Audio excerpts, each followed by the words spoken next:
All right, one update as we get going tonight before we move forward with the agenda. At our last board meeting, we did appoint Ms. Mercier to fill the seat that is open by Ms. Ames. Due to unforeseen and unexpected personal reasons by Ms. Mercier, she has elected to no longer pursue the board. And so with that, and given that the town meeting is just a couple of really weeks away and that the nomination process for that has now opened, the board is just going to wait until the town meeting happens in March to fulfill the seat. So we wish Ms. Mercier the best, and yeah, that's it. So with that, we'll move forward with review and changes to tonight's agenda. Any changes to tonight's agenda? Yes, sir. Okay. Any items off of consent that the board would like to discuss tonight? Nope. Okay. We have the summary of non-public actions from January 7th, 2026. Mr. Shoemaker moved to approve the non-public minutes from the December 17th, 2025 meeting. Mr. Plansky seconded that motion, and that carried 4-0. Mr. Shoemaker motioned to adjourn the non-public session at 7:45. Mr. Plansky seconded that motion, and that also carried 4-0. We do have some presentations and recognitions tonight. And first up, we have our LMS principal, Principal Grantham. Welcome. Thanks. So I feel like we've been talking about this for a long time, and I'm hoping that tonight we can make this official. Having a therapy dog at LMS will make such a difference to our students and their ability to do so many things, as are pointed out in this flyer and handbook. One of the things that we have noticed in the last 9 months since we were joined by Sully, which if you have an LMS students, I'm sure they're familiar with Sully, who is a service dog for one of our staff members. And he has been attending school on a daily basis for basically the last school year. We have adjusted for allergy strategies for our students with allergies to make sure that they have an environment that can be dog-free when they need to be. And we have no students with allergies that are so extreme that they can't be in the same building with them. It's just not in the same classroom. So we have developed several strategies to help to make sure that kids with allergies have the ability to function in classrooms that don't have dogs present. And what we'd like to do is add Sully is technically a service dog, and when his vest is on, he is a service dog for the staff member. But when his vest is off, he's really a service dog for our school. The kids in the classroom, he kind of has his little place. He walks around. He sits his head on people's laps when they're feeling a little sad or frustrated. And just watching the faces of the kids as they get a chance to give a little belly rub as he's laying on the floor, or read one of their passages to him, or for some of our more nervous kids, they like to go visit Sully to, give him a treat or take him for a walk. We've seen such a difference in the environment, both for our students and staff. We'd like to duplicate that with a dog that's meant for that purpose, to be a therapy dog at LMS. We've done a lot of research in regards to the things that it can offer. You'll see some of the details in here. I'm not going to go into all the details of the reasons why a therapy dog is awesome for kids, but there are a lot about emotional and mental health, about academic and social benefits, and school environment and behavior. So what I would like the permission from the board to do tonight is to go forward and get a therapy dog. How will that work? The goal is to make that have no impact directly to the taxpayers. It will not be a budgetary impact. Ms. Starling and myself have been able to contact Primex, and there is no requirement for the district to carry any additional insurance as a result of having the dog. Since the dog would reside with me and I would purchase it out of my own pocket, I would get my own personal rider of insurance to make sure that that dog is covered if there were any accidents or anything that happened with the dog in the school setting. And it would go through a full gamut of training. So what I'm asking the board tonight for is permission to do some fundraising for the training and the assorted things that dogs can be expensive, and I'm talking about purchasing out of my own pocket.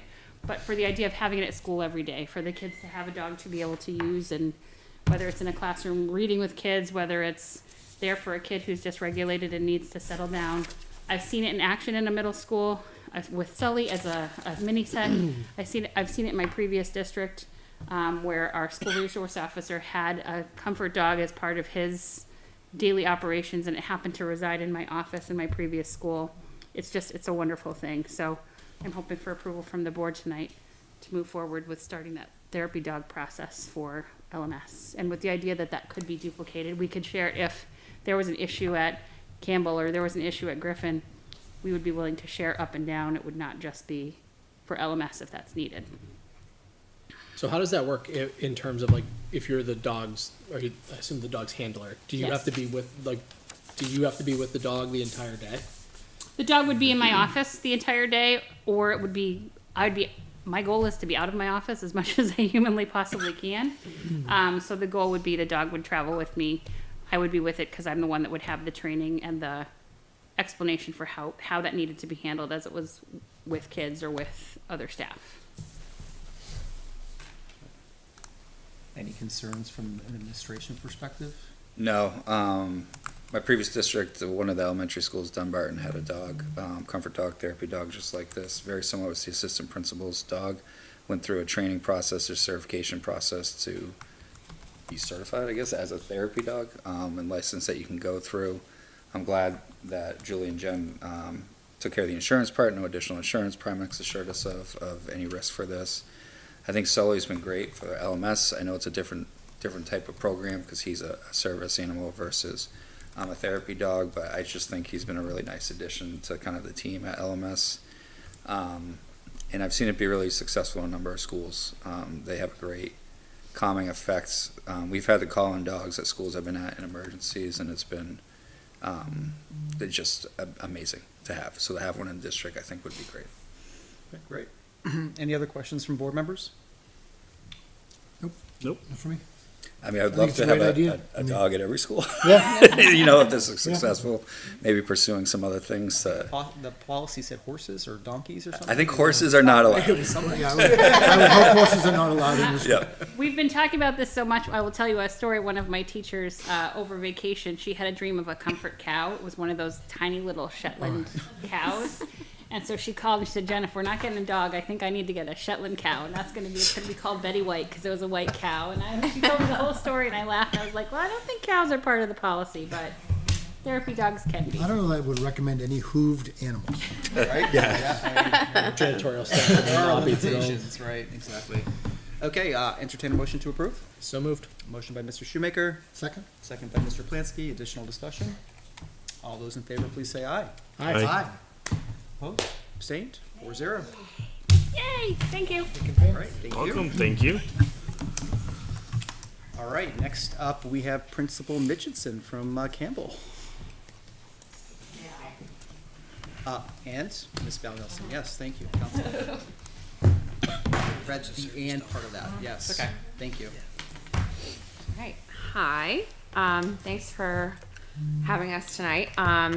So this is usually the time of year where we come seeking approval for the program of studies for the 26-27 school year.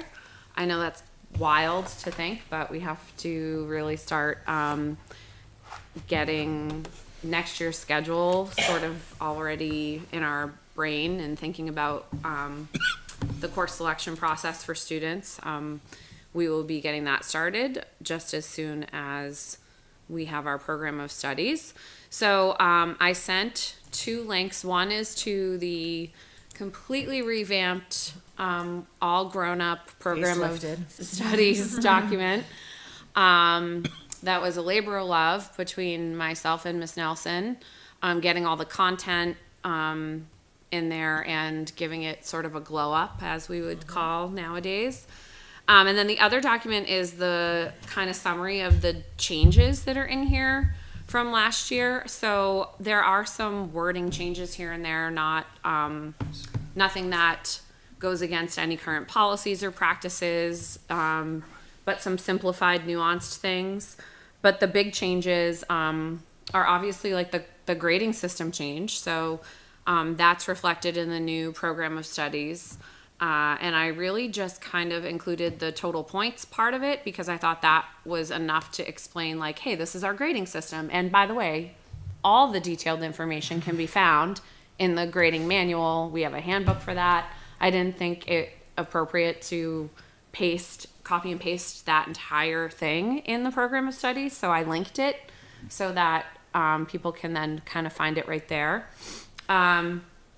We did have to do a lot of work around some of the graduation requirements because they are changing, starting with the class of 2030, which are next year's freshmen.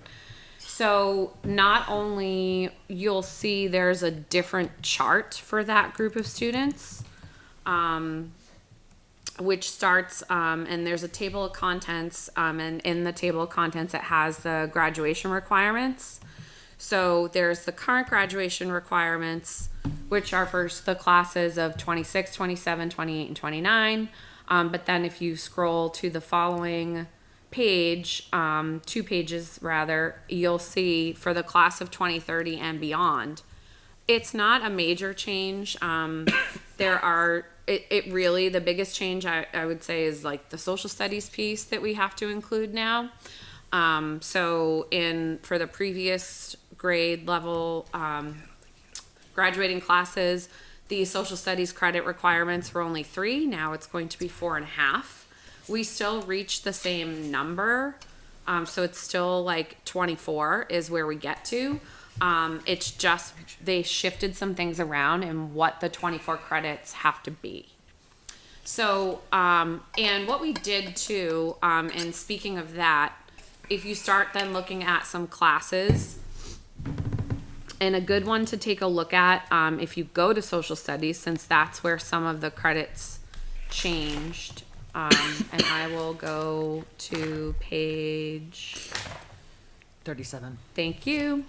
So if you want to start with social studies, so right off the bat, if you look at U.S. history, so what we did was for each content area, we provided a map. So it really kind of introduces each content area and has a whole map of, what some of the required courses are, and then elective options, some of the advanced courses. So like every content area is introduced with this kind of overview. So if I'm a student too, I think it's nice to kind of see like, oh, this will be the path I might take, just mapped out for me right here. And then if you scroll down, it gets into each individual class. So U.S. history is a good example to look at some of the bigger changes to how this document is set up. So you have the course itself. You can see the row that tells you that it's a 1 credit course, that there's an honors option for this course available, which is explained up in the previous sections. It's a grade 9 only course. There's the description. It lets you know it's a year-long course, that it fulfills the grade 9 social studies credit, that it's an NCAA approved course for any students looking to go pursue a career in college athletics. There's certain classes that do and don't fit into what the NCAA is looking for. Then the final row in almost every course, and if it's not included, it's because it doesn't apply, will have what it is going to fulfill for a graduation requirement for the group of 2030 and beyond. Mm-hmm. So you'll see here it says it's required to fulfill the 1 credit of history, government, and the Constitution of U.S. and New Hampshire, and it's required to fulfill half credit of logic and rhetoric, and that requirement is across a 3-course series. But this is just an example of the information that's you're going to see in this program of studies versus previous years that didn't have sort of the whole snapshot that you would see when you're looking at a specific class. So then we really just clarified the honors option. Like I said, it's now listed under any course where it could be that the kids can take an honors option. I think the pathways and the prerequisites were more clearly defined, and Val did a lot of work with her team and the teachers and the CF groups. We asked, what are some of the prerequisite courses we want to see students taking? And that's listed now on each course so that it's not like a guessing game. Right. And then I think the overall streamlined information and organization, I think it's a little more simplified. I tried to focus my message on, that this is a tool to help kids plan, to help parents, families, whoever's involved in a student's, education, that they can sit and use it as a tool. Consolidated some redundant information that didn't need to be repeated, and really kind of and reorganized some of it, because I was finding things that had to do with graduation requirements, for example, where some of it was on page 6 and some was on page 36. I'm like, why isn't that all kind of, right in line? And I think there's just a clear, definitive separation between the graduation requirements versus how we grade versus, what is offered. And it's clear, I think, what's required.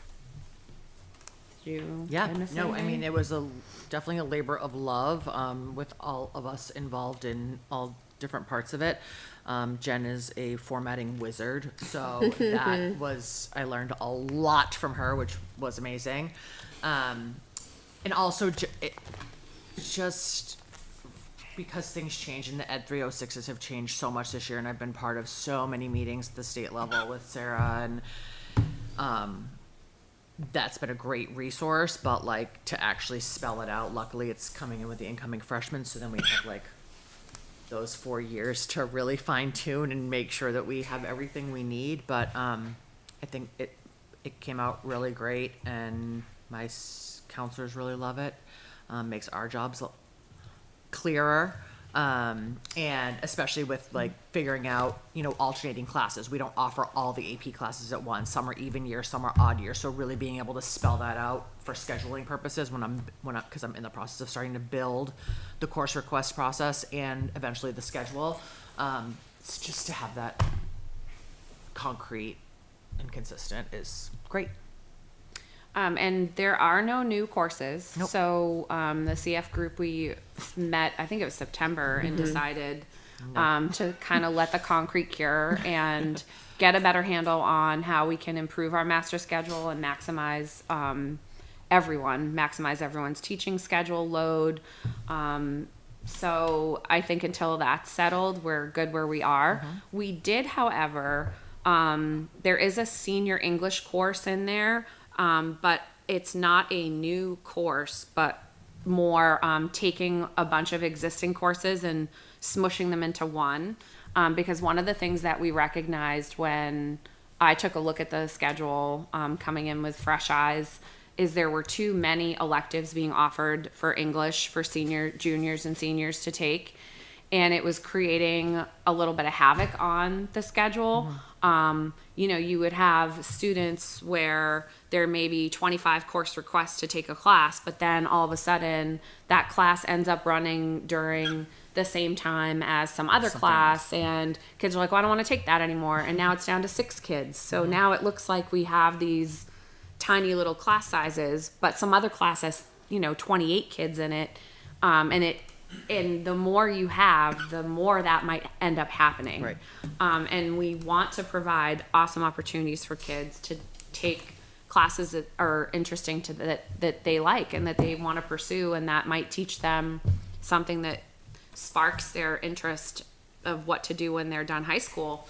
But for English, what we decided was to sort of merge all the little, mythology, sci-fi, all the different kind of individual courses is just going to be 1 year-long class. Right. And that English, that senior English, there was senior English that was a semester-long course, and then honors senior English, which was a full-year course. Now there's senior English, full year, honors senior English, full year. So we just streamlined it and made it cleaner. Yep. That's probably the biggest. Yep. That's the only. And I And think graphic design has been moved from the arts to the computers. And the plan, I know the plan moving forward too is to start to build courses where instead of us having an honors section, that it's a dual enrollment class. So that would be the honors option. If you want to take honors senior English, it's really A dual enrollment. A dual course through one of enrollment. the colleges. course through either the community college system of New Hampshire is really, I think, the direction that I prefer for other reasons, but or SNU is always a good option too. But that's what we want to really try to work on for next year. is building more of those dual enrollment opportunities. Great. I really like the pathways and the prereqs. I think it makes it a lot easier for the students to be able to figure out, all right, what classes do I want to take this year, but also have a plan for next year. Yeah. Question being, like, is it also going to be made digitally? Right. So as they're enrolling and figuring out what that plan is, right? Yes, they have this as a reference, which is great, but are they going to be able to see that electronically as well to understand? All right. Well, even though I'm making this quick selection, this is what that means. Yeah. Yeah, so I mean, we publish this digitally. We don't do a printed copy, so this gets published digitally. But like, actually, like in Power School or wherever they're making the class selections, can they see like, this is the prereq for that class, and Yeah, this so is where it lists, like when I'm just right now doing the course requests for next year, like building those templates where they click the boxes, and it will say like, this is a prereq or required. And we're going into their classes, we're starting the week of February 6th. We're starting to meet with our rising seniors, not next week, the week after, in individual meetings. So we do a good job at like outlining. I don't think it shows specifically in Power School. I could find out if that's something we So can are you like, thinking more like looking forward? yeah, Yeah, so Right. like I understand like I know you what could he's check a asking. course and say, okay, I'll well you have to take this prerequisite, but you're kind of saying like if I take this course, it'll enable me to take. right. This is now These- my next steps where I I'm can gonna take and see. I'm gonna translate between you Oh, guys because okay. I know what you're asking. And I know what you're Yeah. saying. So like, do you guys use worksheets and like the fill in the boxes? Like Yeah. now that you've met this requirement. Yes. Yeah. So I think if we could figure out a way to digitalize that, that's what. Mr. in Cutter's Power School. It doesn't have to be in Power School. Oh. Just like some way to digitalize it so the kids have easy access to Yes, it. Maybe it could got live in it. their Now Google Drive. we're good. Yeah. Sure. Yep. And I think they talked about doing something. Because they do like it all by that, hand. like I know what you're asking. a Like, because they're template mapping for out, like, them, I want to hit my something like that, requirements. too. I have They my, had a like, roadmap. projecting And they can out, just like, click- my check a junior box, year, I'll like, have click a 3 open box. slots. Right. These are the Right. classes I have at my disposal. Got And it. they do Now that we're by hands. It's riding a on the same box. Yeah. airplane. That's Thanks. exactly. And we did have conversations about providing Yeah. that already. Yeah. I don't want to go on a tangent. Are we using Naviance? No, we use Zello We got now. away from Naviance. Yeah, we got Yeah, yeah. because Zellow's Because free most from the schools got state. away from right. Naviance. Yep. And Zello's Yeah. a free Zello. resource from the That's what state. it's So called. Yeah. we guinea pigged it this year with our seniors, so we're learning it. So I think that that's going to be a really good resource because I know that we can build like the course selection process into that so that students have a way to track what they're doing. So yeah, there is a tracker in there. So that's another. That might be a good place Yeah. to Yeah. house that development. And if I don't know if there's a way we can add, I know other SIS programs, you can put different indications, like a way once a kid has completed a course and we know it fulfilled X requirement, it would be great if I could tell, So we have that. right, It's called the graduation ceremony. Yeah. I use it all the time. I'm clicking on it and being like checking credits to see who make sure things are fulfilled. So it Right. does when we create the course groups, they're on the back end of Power School somewhere in the basement. Like they're loaded into these course groups, so it automatically does track that way. But I don't know if kids have access to their graduation. That's another thing I should probably find out. right. We do. I do. Like, we're the ones that hound them all the time, but graduation summary. Any other questions, comments from the board? Great work. I mean, that looks like there's a lot of work. So Yeah, this was a nice My overhaul. eyes might have bled a couple times, but that's okay. It's I had worth to it. walk Just away. started. There were times I had to go walk away. It's worth it. It looks outstanding. Yeah, does. and hopefully, thank you. This is now like our new template that we can just update. Yeah. So I know the board's just seeing this for the first time tonight. Is the board prepared to approve it, or would you like a couple of weeks to review it in detail and then approve it at our next meeting? It's the will of the board. I wouldn't mind sometimes to sort of read through it more thoroughly. Is there a pressing Yeah. timeline on this one? I think you can build. You're safe to build everything. And then So I can still have students do requests in the next, we're going into classrooms. We're meeting with, we're scheduled to meet with our rising seniors, not starting next week, the week after. And then we meet with our underclassmen classrooms starting the week of February 6th. And we have 8th grade parent night on February 11th. We're in go mode to get requests in. read fast. Well, guess so. my other thought is. I think you can start that whole process. the- I think the- we can do, we Yeah, can fit it all. because I think again, like none of the only course change, and all we did, we clearly defined which electives will run which years, so that that's outlined, and so we don't run into the AP, haves and have-nots, can and can't take. And the English is really the only place where any courses were changed, but it's really just And that came through the committee too. right. But that was a condense more than like it's nothing new. Like the curriculum units exist.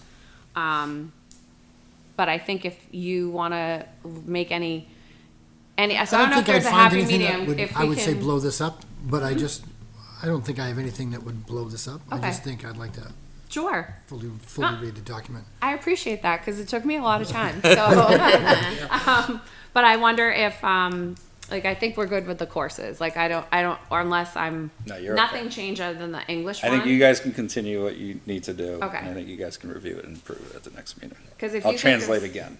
Love that. Everyone can get what No, they if you think of something else I could add in here, I would think the more, whatever's going to be helpful, I'd be happy to add Yeah, it. I used to think of this as the program of studies in today's day and age is kind of like a rolling document almost. Like, yes, you come to the board for approval at some point, but like even things such as CTE, right? We used to run into this problem at my previous school. Is they're changing their offerings as they go through their process, right? And it's not always on our same timeline, so we have to be responsive to those different kind of changes. Sometimes you see it with staffing, like as staffing changes, you might change courses because of the people that you're hiring and specializing in. So obviously you come to the board to get those approvals if you're gonna change courses and that type of stuff. But the program of studies in today's day and age is more of a rolling document. Not that we're constantly making changes, but we have to be responsive to the needs of our kids, which can change as kind of the year goes on. So And speaking of CTE, what we decided to do because of that very reason. setting you up there. That was, Thank you. Is instead of listing out all of the course offerings, I made one of those sort of charts, tables, listed all the programs that they offer over at the Palmer Career and Technical Center, but then there are links to their information, which is live right to their website. You're so not if maintaining then, Yeah. right. well, so it's almost like 'Cause it changes. great, you can change, right? If you want to make a change, like I don't have to go in and make a Yeah. change. It'll just And CTE is a good example of that. Like when they have specialized programs, I don't want to misspeak on one of their programs, but I'll use welding as an example. I don't know if they offer that over there. That can be a challenging teacher to find. Like if that teacher was to leave in the spring, they may not be able to offer that specific program next year. They may change that to a different CTE offering. So to be responsive. And they to changed like their health and they used to Yeah, call it good like health and human services. Now they have health services and human services split up, and that was Yep. like a last minute. So they're constantly changing. So the fact that we can be linked is great. Okay, great. All right. Well, we'll take a deeper read into the program of studies, and if there's any feedback, certainly we'll talk about it at our February 4th meeting, our next meeting. But I think to the superintendent's point, I wouldn't anticipate any major changes to what's been presented. So, thank you very much. all right. Thank you. Thank you very much. Thank you. Thank you.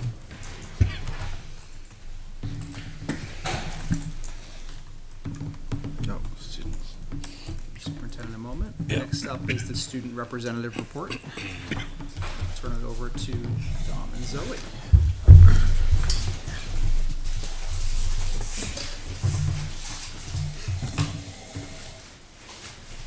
Oh, so for our winter sports, up first, it's going to be the girls basketball team who are currently 2-6, and they're playing Kearsarge on the 23rd. Our boys basketball team doing a little better with the 3-7 for the record. Also going against Kearsarge on the 23rd. The wrestling team has competed in 11 dual meets, and from what I've heard, they're doing pretty well through those, as well as the pack hockey team who is 2-5, going against Plymouth tonight. Up first for the past events, the theater department announced their spring musical Anastasia. Unified Basketball had their first 2 home games. They didn't go too hot, but we're trying. Hey, you guys did great. It was You so didn't blow out your knee, so that's a good first step. Yeah. Like, And December 19th was the Christmas tree lighting put on by Campbell Student Council. So for the current events going on right now is on the 20th, our midterms have started. The Spain trip will also be, our meeting is going to be for the Spain trip on the 22nd. The senior almost there breakfast has been is coming up on the 26th. The mid-year celebration is coming up on the 27th, and on the 30th is the John Broderick. He's coming in to give a speech to all the seniors, or to Campbell. For the future events, the Winter Carnival is coming up, which is the week before our February break, which is kind of like a pep rally. On the 13th, February 13th, student council is going to hand out chocolate-covered strawberries, and from the 9th through the 13th, they're going to hand out flowers outside the lunchroom for Valentine's Day. Down at LMS, we're gearing up for the Winnie Dip on March 6th, which raises funds for the Special Olympics. Their boys basketball team is on a great winning streak of 4 games in a row so far, and girls are also doing great. And today was the 7th grade sustainability fair, and over 29 students participated, with many parents and peers and members of the school community attended the fair and got to see all the students. At GMS, they had their annual title, which is their math and literacy night, and that was last night on the 20th, and they have an upcoming Winterfest on February 5th from 5 to 7 p.m., and their GMS Olympics start on the 6th. Thank you. Okay, excellent. Lots of stuff happening in our schools, right? Hopefully, the midterms are going well. Lots of fun. An honest man. I just sense the excitement there. Yeah. Any questions for the student representatives tonight? The Winnie Dip, are they actually going in Lake Winnipesaukee? Yes, we are. Okay. We Sounds need cool. video footage of that, please. On March 6th, and then they sign their video release form if they're good. All right, moving into community comment on agenda items. So this is the first of 2 community comments tonight. I will turn it over to the community for public input. You have, you have your own slot. Yep, yep. All right, we'll close community comment and turn it over to Vice Chair Plansky for correspondence. Okay, sort of a light week. January 9th, Ann Inamorati sent out the credit card manifest. On January 10th, Mr. Oblinus made a request for FY budget surplus information provided, and Mr. Cutter and Mr. O'Connell responded. Then we had a 403B manifest on January 14th. Also on the 14th, the chairman of the budget committee forwarded the slides for the budget hearing. Then on the 15th, we had 2 more manifests for live checks and accounts payable from Ann Inamorati. On the 17th, Mr. Oblinus requested FY26 actual expenditures to forecast for the this year's potential underspend. Response provided by Mr. Cutter. On the 21st, Ms. Anctil gave some feedback on the consideration of half-days at GMS. And also today, on the 21st, we had another small manifest submitted by Ann Inamorati. Okay, great. Anything else received by the board that should be added? That was as of about 2 o'clock this afternoon.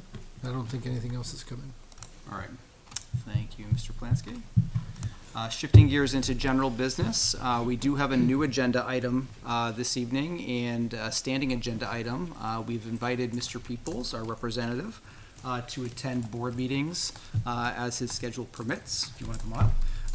And those, the agenda item will be called a legislative update, where we hope to have open dialogue with Mr. Peoples, who is very active as a state representative, especially in the education space for up in Concord. So, And I have some news for you.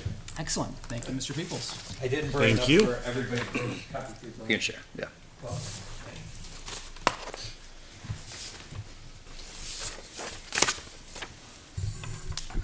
so I appreciate you having me. Hopefully, having a little more interaction will let me help you a little bit. I'm just going to show you this stack of paper. This is 2 days of public hearings. There's one. In there is nothing more than the bills and some written testimony that came to us. But this is what we process on average. Now, mind you, this was 6 bills. So, we're deluged with information. Since I got the email from Andrew, I was a little, perplexed on how I can report to you adequately and in a timely fashion. So I thought I'd start by being proactive. Here's the agenda items for the 22nd and the 30th. So if there's any bills in there that you see that might spark your interest, if you can go out and take a look at those and let me know what you think, because 1288 is top of mind for me, so. 1288? Yeah, that's the budget. Well, I will tell you that the one that I got the most email on, only thing that's even come close, was the car inspections. So I'm gonna tell you that since I've been a state rep, the 3 things that I've got the most email on were car inspections and HB 675, followed by only 20 or 30 about an abortion bill.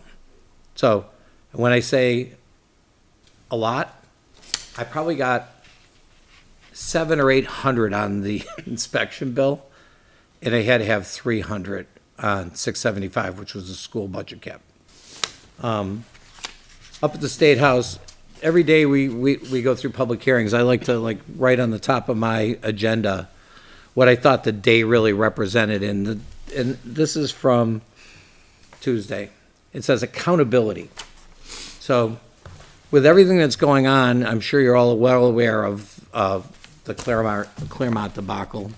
And there appears to be more schools in the state that have those kind of similar problems.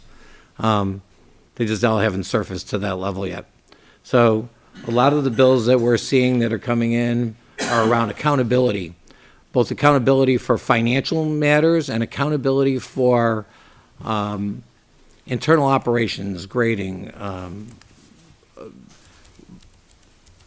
procedures, policies that relate to making sure people are accountable to the citizens for all the money they're spending. I'm on school funding. There's a second school committee, which is policy and administration. I try to follow their work as best I can. I have a couple of friends on there that I eat lunch with, so I get a little bit of a briefing, but certainly not as much as school funding.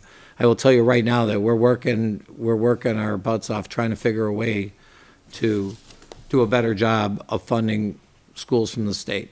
We have a problem. The problem is this. If we gave you all the money in the world, let's say the state could figure out a way through some miracle, and it'd be a miracle, to pay for schools.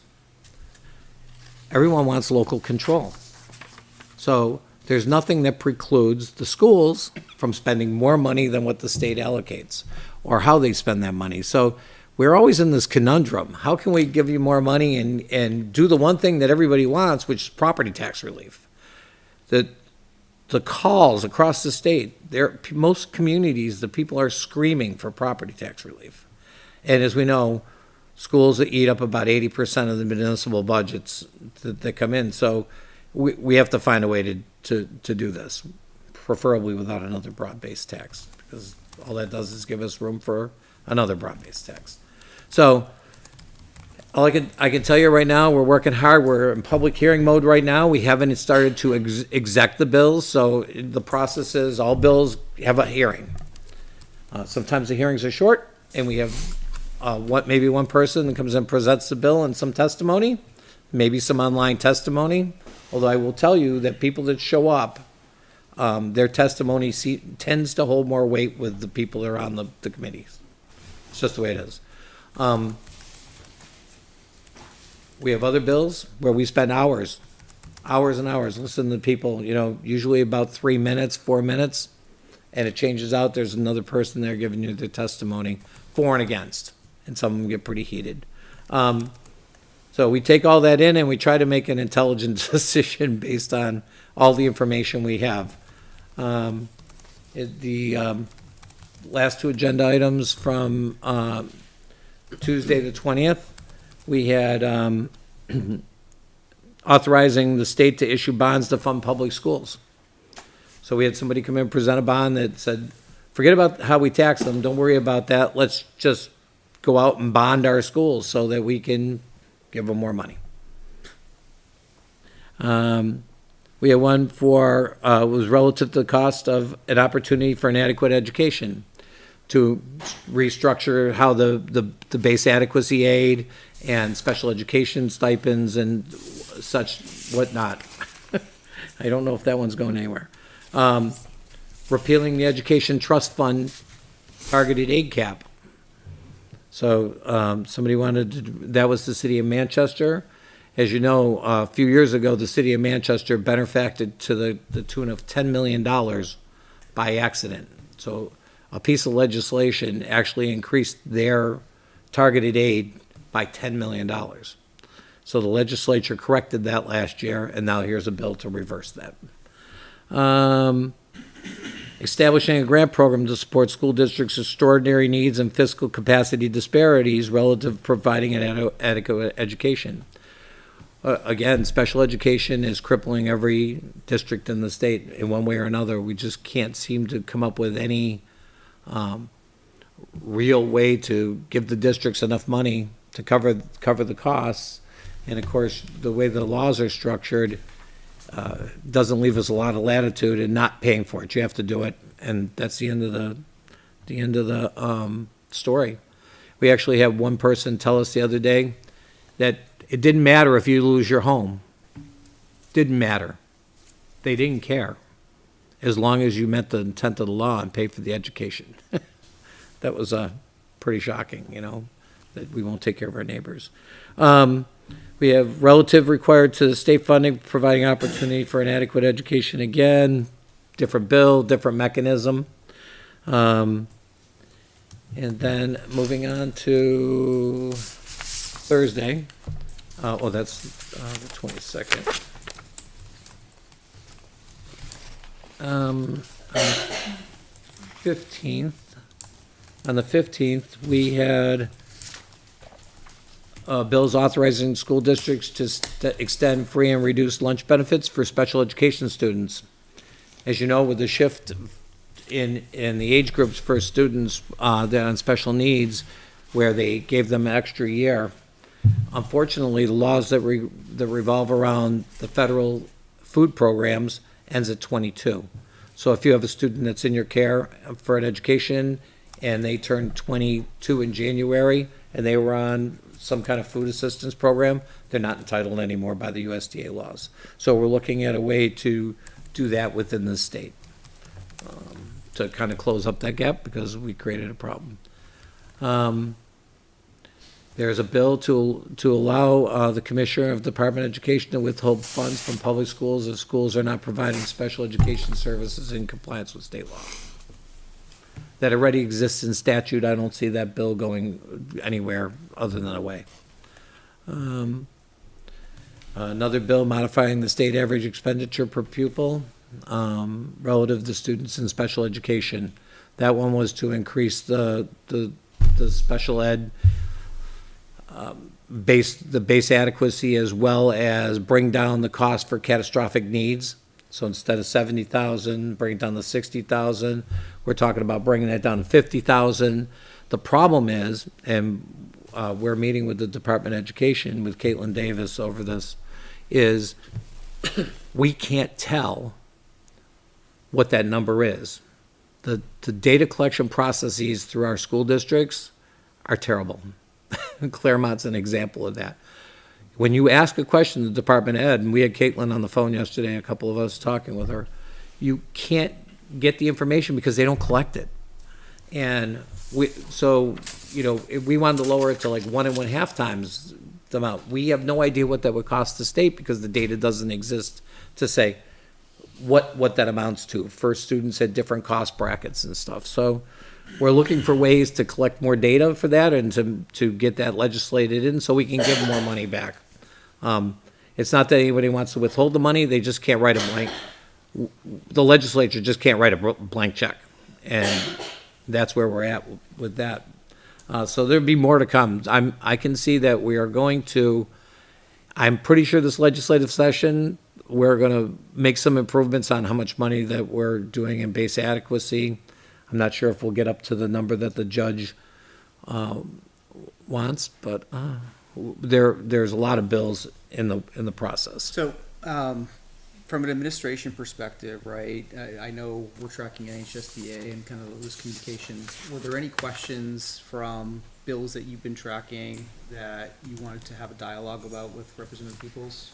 Yeah, I think, so, thank you, Mr. Peoples, for coming in. You're welcome. This is great, because like, I think just talking directly with you and like kind of sharing some of the things we're seeing boots on the ground, and maybe you can come back with it. And I'm gonna start with a relatively simple example of like something that like we could use clarity on, right?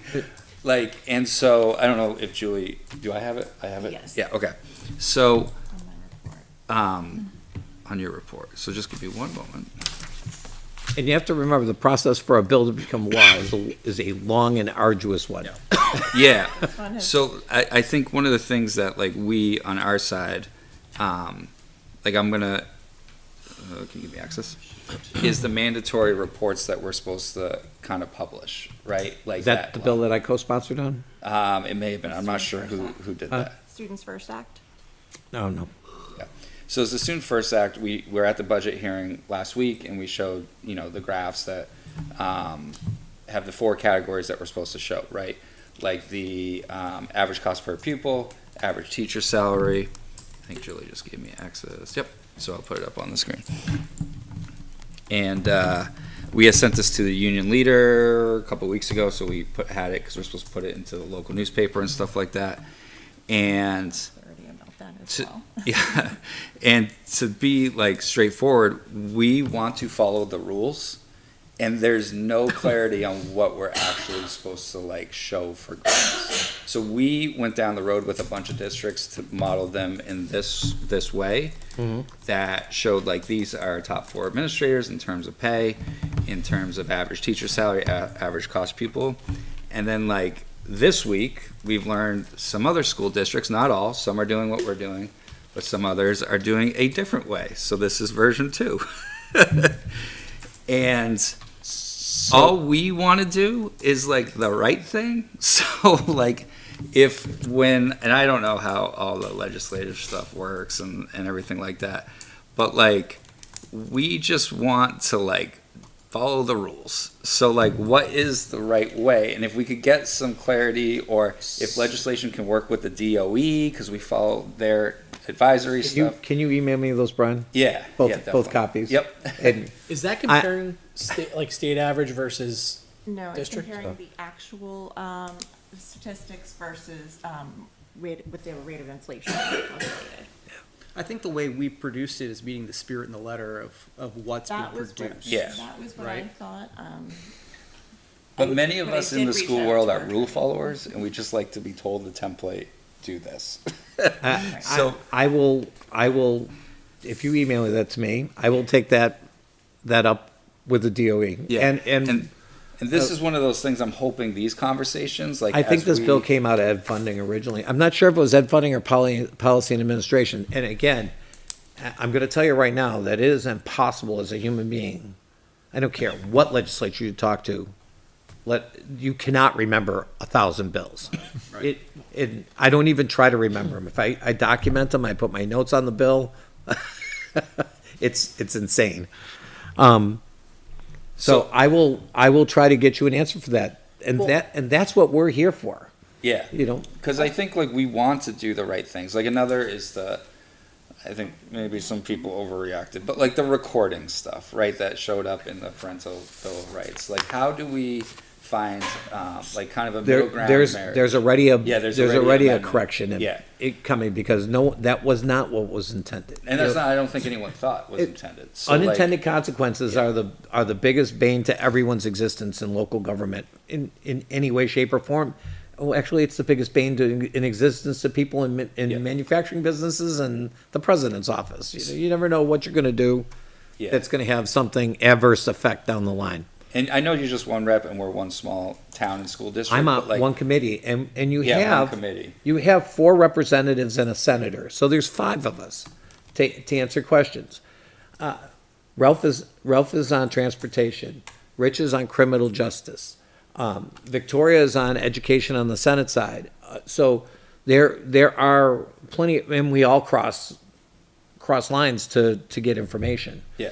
In my case, I'm focused on education now. Yeah, so just like from Fun. like where we are, like coming, like doing this, and granted this is the first time anyone's done it, but like I would say Julie's put 60 hours into this, 100 hours into it, and like we don't feel like we're any closer to an answer. So- and like that's time wasted, right? So like Send me those, and I will, and I'll go back I'll go get the bill. Yeah. And find out who the sponsors were, and we'll run it up the flagpole and go, Yeah. is this what you thought? You know? So I don't know how we can like do that stuff, and that's what I want to work on. Like, how can we help you? How can you help us to like before we have to like put this stuff in effect, figure out like what it is, and this the same thing. And this is one example. These are graphs. This isn't the end of the world, but I think of something like open enrollment, right? Like Yeah, that was from gonna be like my- putting that into My next question.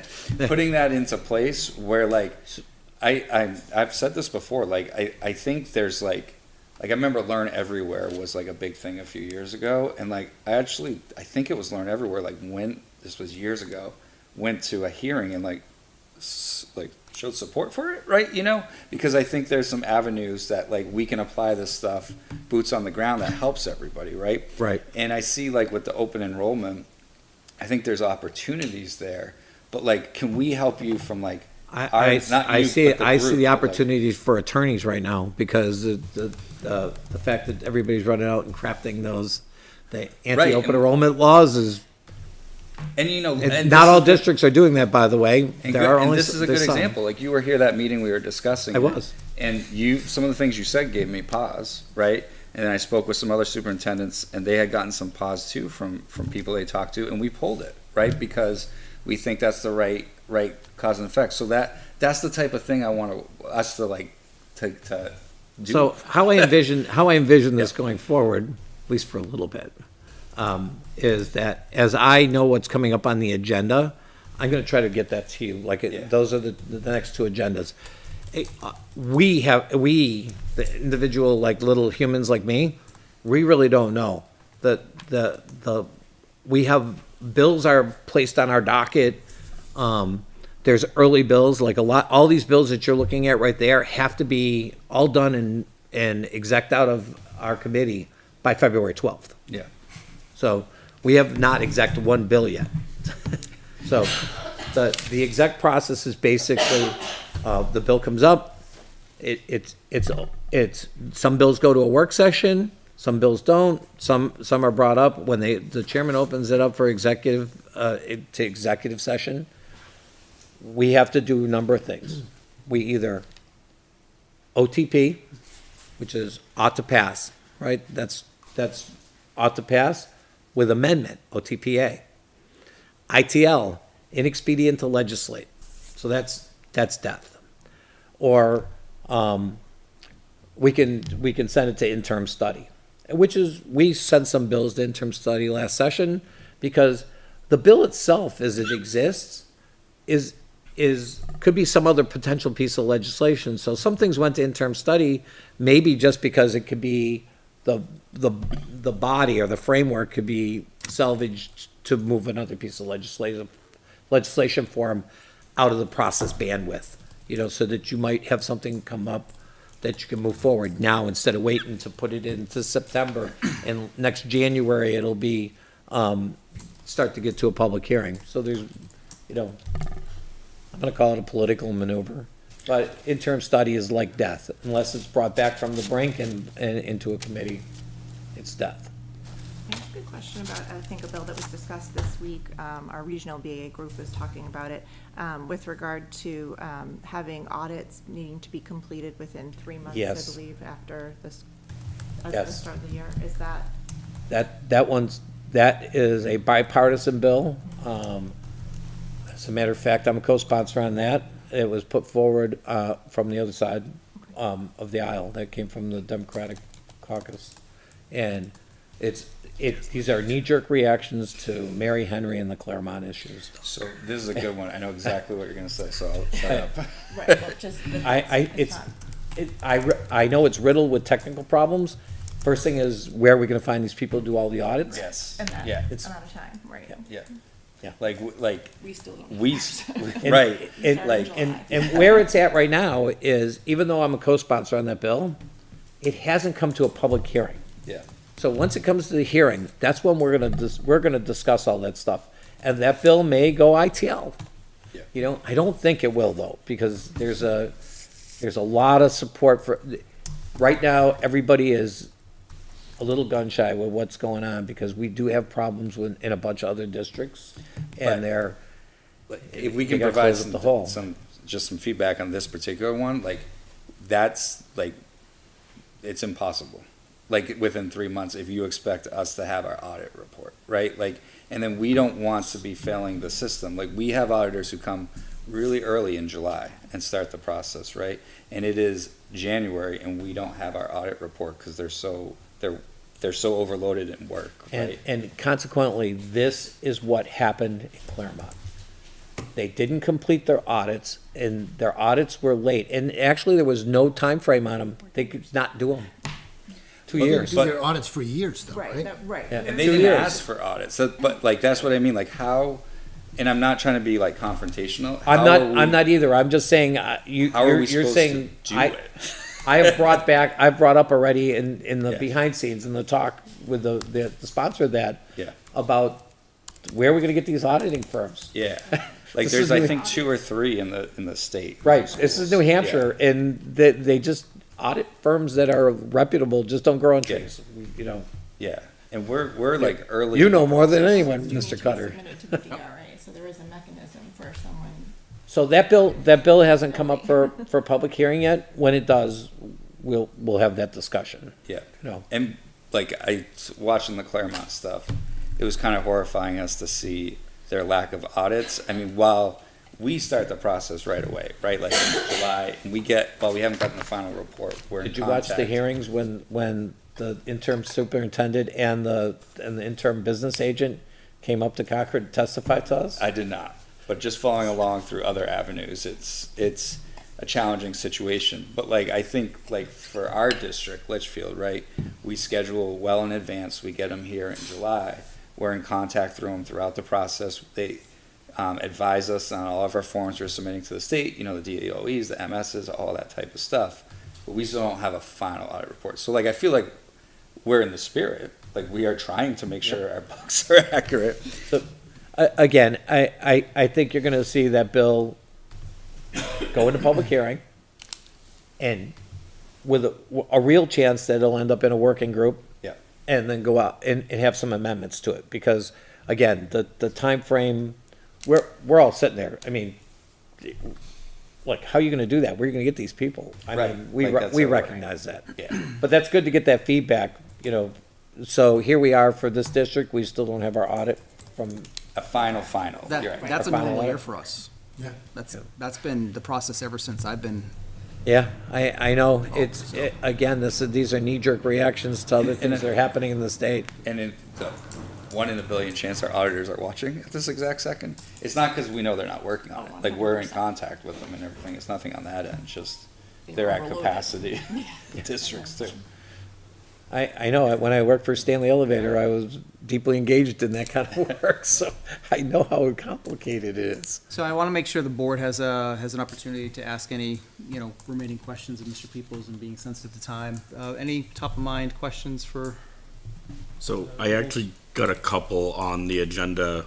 At least my questions are for this Thursday. Tomorrow. Yes, tomorrow. Yeah, I guess that is tomorrow, huh? 1729. Brian and Julie, do you guys use an ERP? Yes, you guys use Power School. That's, Oh, is this the Alma one? there's a push to get a centralized collection system for the state. Student information, sorry. I was gonna say for what? Because an ERP can be just about anything you want it to be. Right.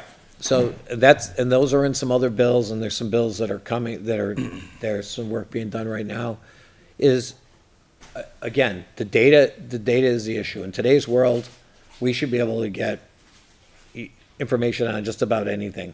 The problem is you gotta collect it. Right. And it's not collected the same way in every district. Every district does their own little thing a little bit different.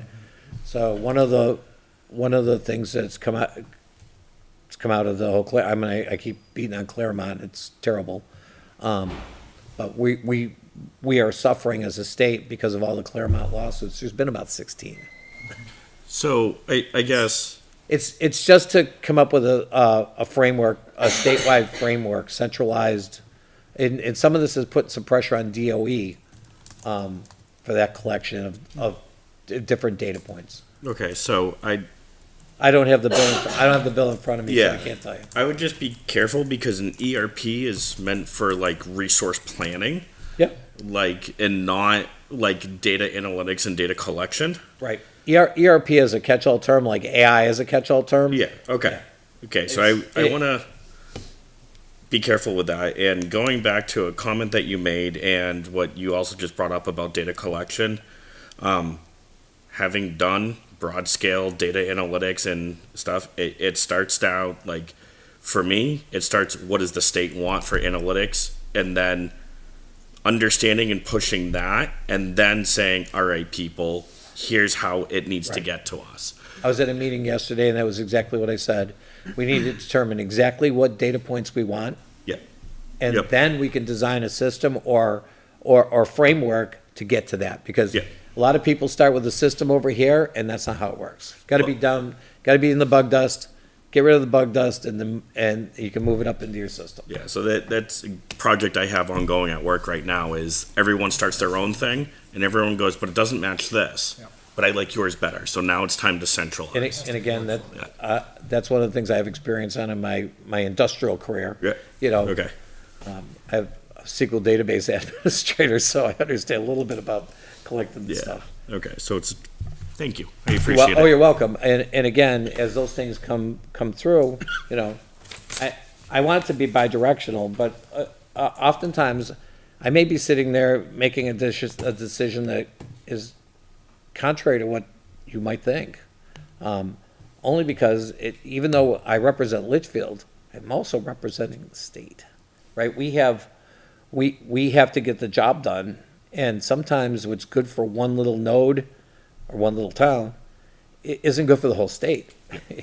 And we have districts like Manchester that have in excess of 5,000 students, and districts in Litchfield at 1,051. You know, and we have districts that are much smaller than that. So everything we're doing has to fit this giant range of things. It's difficult. So not all decisions that I'm going to make will look like they're good for Litchfield, but sometimes they're good for the state, and that's good for us too. On another note, so what I'm going to do is I'm going to try to get those to you ahead of time. I'm going to email them, if that's okay. Great. Yeah. You know, so that you can, as soon as I get an agenda, I'll send it out to you, and you see something that you want to comment on one way or another, let me know. You all have my contact information, I think. We do, yes. Um, Yep. And this is a standing agenda item, right? So for our meetings going forward, right, we'll have a legislative update to the extent you're able to make it, Mr. Peoples, with your schedule, great. If you're not able, it's here and we'll move on. I right? apologize So- for missing the FIC meeting. I had a meeting at church I had to attend Yep. yesterday. Nope. I completely understood. I got your email. I appreciate the heads up on it. I really So, do. You happen to mention CTE. So I was appointed by the speaker this week to the CTE Advisory Council over at the DOE. So you'll be hearing more on that. All right. Excellent. Any other Mr. questions? Peoples, no, thank you very much. We appreciate all you're doing for us as You're well. welcome. All right, before moving into the superintendent's report, I'd like the opportunity just to see if the board's willing to let our student representatives go home and enjoy the rest of their evening. Absolutely. Absolutely not. Have a good night. Thank you, too. Tomorrow. Thank you. best of wishes and best of luck with your midterms. Tom's gonna study hard.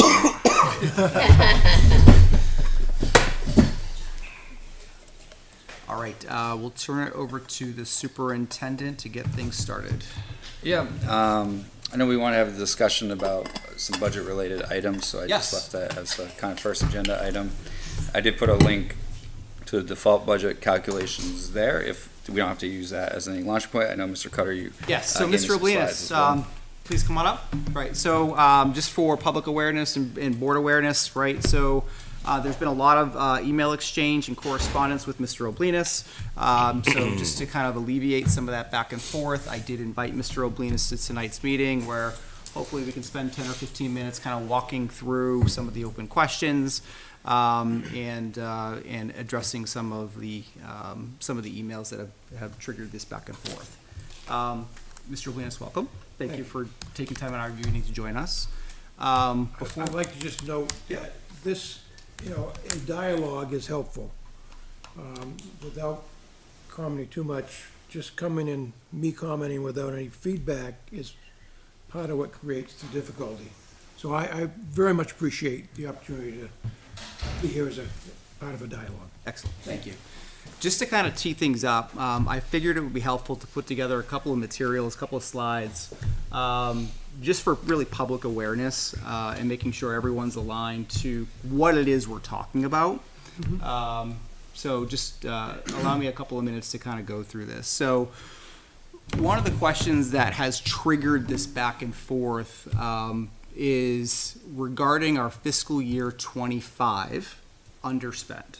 Our fiscal year 25 underspend is essentially last year's budget, because we're currently in fiscal year 26, and what we're going to the voters on in March is fiscal year 27's budget. So everything that we've been talking about with the budget committee, all of the meetings that we've been doing for budget preparations, really starting in late October, have all been regarding fiscal year 27.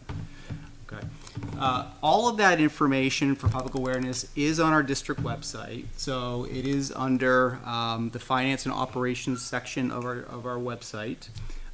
So under district and finance and operations, you'll see all sorts of archived information. You'll see our current FY27 information out there. You'll see our current year FY26 out there, as well as many years in past underneath archived information. So this is all public. You'll see MS-27 forms, which are our formal state-submitted forms with that budget that are signed by various committee members, all aligned to what voters have approved in those respective years at town meeting. So just some background information there. And I have gone through all those things. I'm sure, right.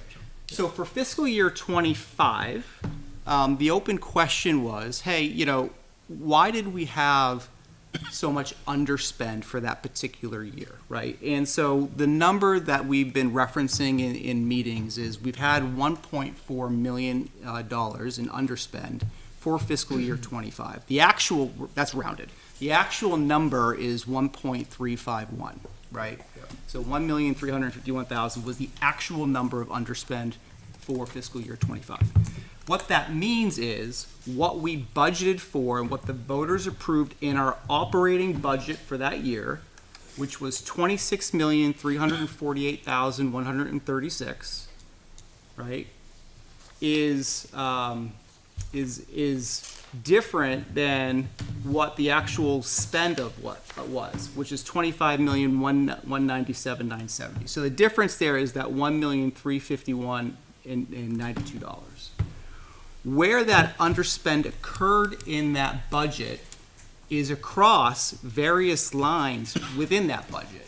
And so one of the documents that was shared with Mr. Oblinus, and again is on the website, that is really helpful and is shared with the budget committee in seeing all of the lines with fiscal year 25 data is actually the fiscal year 27 budget, right? Because you see the 27 budget, but you also see here's all the fiscal year 25 budget items compared to actual expenses, right? And the challenge is that document's 109 pages, which I appreciate. It's a lot of information to go through. And I've been through the whole thing. So what I've done is I've tried to summarize it, right? And so what you see here is the primary areas of underspend in that budget. 1.328 million of that is related to paramonitors and salaries, transportation, teacher retirement, professional services, social security, and health insurance. This is a fact, right? If you look at the functions that all the underspend is tied to, that's it. Now, granted, there are some lines throughout that budget that are overspent. There are some lines there throughout the budget that are underspent, but the main nuts and bolts of where that underspend is here. Just give me a moment. Sure.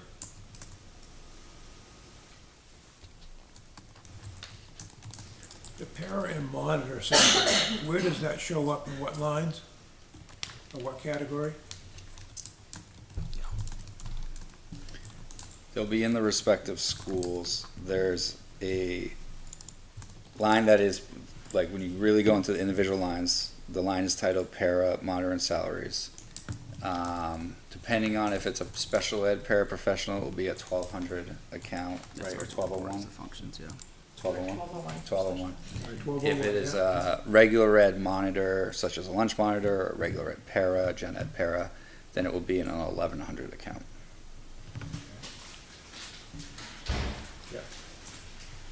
What I've done is I've gone and taken all the categories and summarized them, so. Yep. So I can see which groups. So that's why I asked which, okay, so that's in the 1,200, yeah, I can see that, yeah, Okay. okay. So if you go to the next slide, right? So for fiscal year 25, the voters approved our operating budget. So when we go to warrant, right, you'll see two numbers on the warrant. You'll see an operating budget and a default budget, right? And so when we go through the budget process with the budget committee, the discussion is always centered around what that operating budget is, right? And then in addition to that, the business administrator and the administration works to put together what that default budget number is, and that's presented on the warrant to the voters. But that's a separate budget altogether. So really the voters are given an option of two budgets that are entirely, they're made up of two totally different calculations of how we get to that bottom line. And I understand that. And I fully comprehend what you're talking about. Okay. My difficulty comes from the transition to the 25 and 26 budget. Okay. We're gonna get there. Okay. Okay. So for fiscal year 26, the default budget was what the voters voted in, right? So fiscal year 25 operating budget, fiscal year 26 was the default budget, right? And that was voted 998 to 880. So what is that default budget? That means that it's the same appropriations for fiscal year 25, which the voters approved the operating budget for, Correct. plus contractual increases, Correct. minus any positions that we removed from that operating budget through our operating budget discussions. As part of the 26. As a part of the 26 operating budget process. So all the contractual increases minus any of the positions that we removed as a result of that budget process. Okay. So now if we go to the next slide, please. This is where the highlights are for you, right? So and this is lifted from what was presented at deliberative and at budget hearing last year for what the key drivers were for that operating budget. So the major budget drivers as presented to the voters for the operating budget are personnel and some additional drivers for like out of district tuition, transportation, etc. So from fiscal year 25 operating budget to the fiscal year 26 default budget, the increase right there was $1.175 million. So even though the voters handed us or voted in a default budget, it still increased our budget by $1.175 million because of the LEA warrant article that was previously approved because of salaries, because of insurance, because of our contract with the busing company and transportation, et cetera. Yeah, I understand that. I fully Okay. acknowledge that, and that's, yeah. So out of that operating budget for fiscal year '25, the budget process, we removed 10 para positions and 1 full-time employee from that budget. All right? So that also was removed from our default budget. And this is the difficulty I have following what that happened. This is my bone of contention. Okay.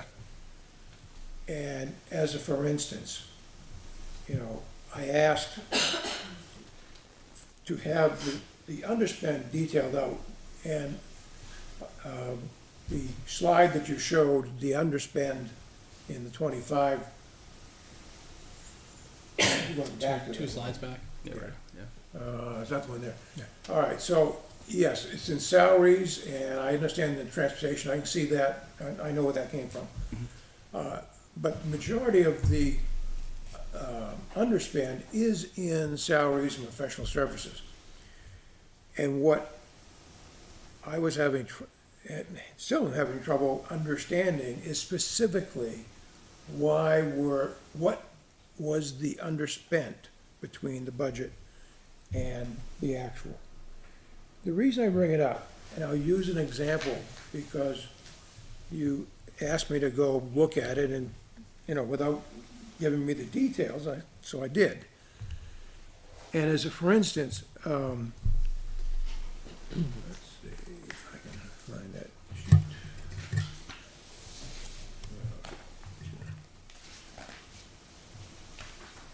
So there's really only like 25,000 missing from the 1351, right? Oh, I'm sorry. 97% of that is. That's it, personnel. right? This is the high-level summary, and again, there's also, across the 109 pages of our budget, right, there's also lines that were overspent, there are some lines that were underspent, but the high-level summary. So, but for the positions that we cut, right? So we came in under budget, right? Because we had unfilled positions. Correct. But then we cut positions. Correct. For the following year's budget. So Correct. So then we cut 10 para positions and 1 full-time employee position as a result of this underspend. And then from the fiscal year '26 budget, right, going into '27, right, we cut an additional 3 paras and an additional 3 FTE. So of that 1.328, like we made those cuts already. So in the past 2 years, in summary, 17 positions have been removed. And that's the difficulty. Yeah. There's no way for me, or actually the budget committee, to understand that because it's not been detailed. And I'll give you, this is the line that I went in and looked at specifically, and it's line 110, it's LMS regular education. And this is out of your budget. So it had an underspend, I should have brought my glasses with me. I had a budget of FY 2025, of $1,125,380. The actual was $1,089,866. So that represented, and then the next year, the budget for '26, which is in the default budget, increased to $1,174,331. What I then did is say, okay, well, the 2025 underspend was $35,000 in this particular line. And the increase between the 25 and 26 was 4.3%. So if you then go back to the underspend and add 4.3% to that, you end up with a calculated budget. If all things had remained equal, that would have come out at $1,337,237 compared to the budget that actually was in there of $1,174,000. And so that represents then a difference between what you're now proposing of $36,000 out of $1 million.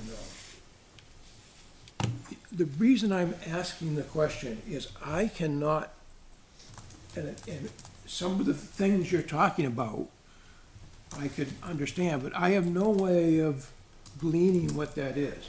If you go into the budget that we were just talking about, I see this year's total, and I see the listing of what you did this year, but I can't find, or I have no way of knowing what the actual was in the columns, and that's why I was asking for the specifics of the underspend. How many teachers? Where's the difference between what you proposed in that budget and the underspend? And for instance, what it would likely be is that you didn't fill all the positions you budgeted for, That is true. or you had over budgeted certain categories by, each one has a potential salary range. You might have had more people at a higher range than you actually did. But I can't see that. I have no way of understanding that. We definitely had positions that were not filled, as we've reported, right? And then we've also had teachers, in some cases, leave the district, right? And we might fill those positions at a lower salary rate, right? So there's a number of scenarios that happen. And that's the point that I'm trying to understand. I'm trying to say, I want to be convinced that you're not carrying excess through the budget. And to that point, all I can see is what you budgeted. I can't see what you actually spent and how it was there. And that's all my point. Can I pull up this year's default? Yeah. that's Like, what I'm saying. I think it might be helpful. And I looked through this year's default, and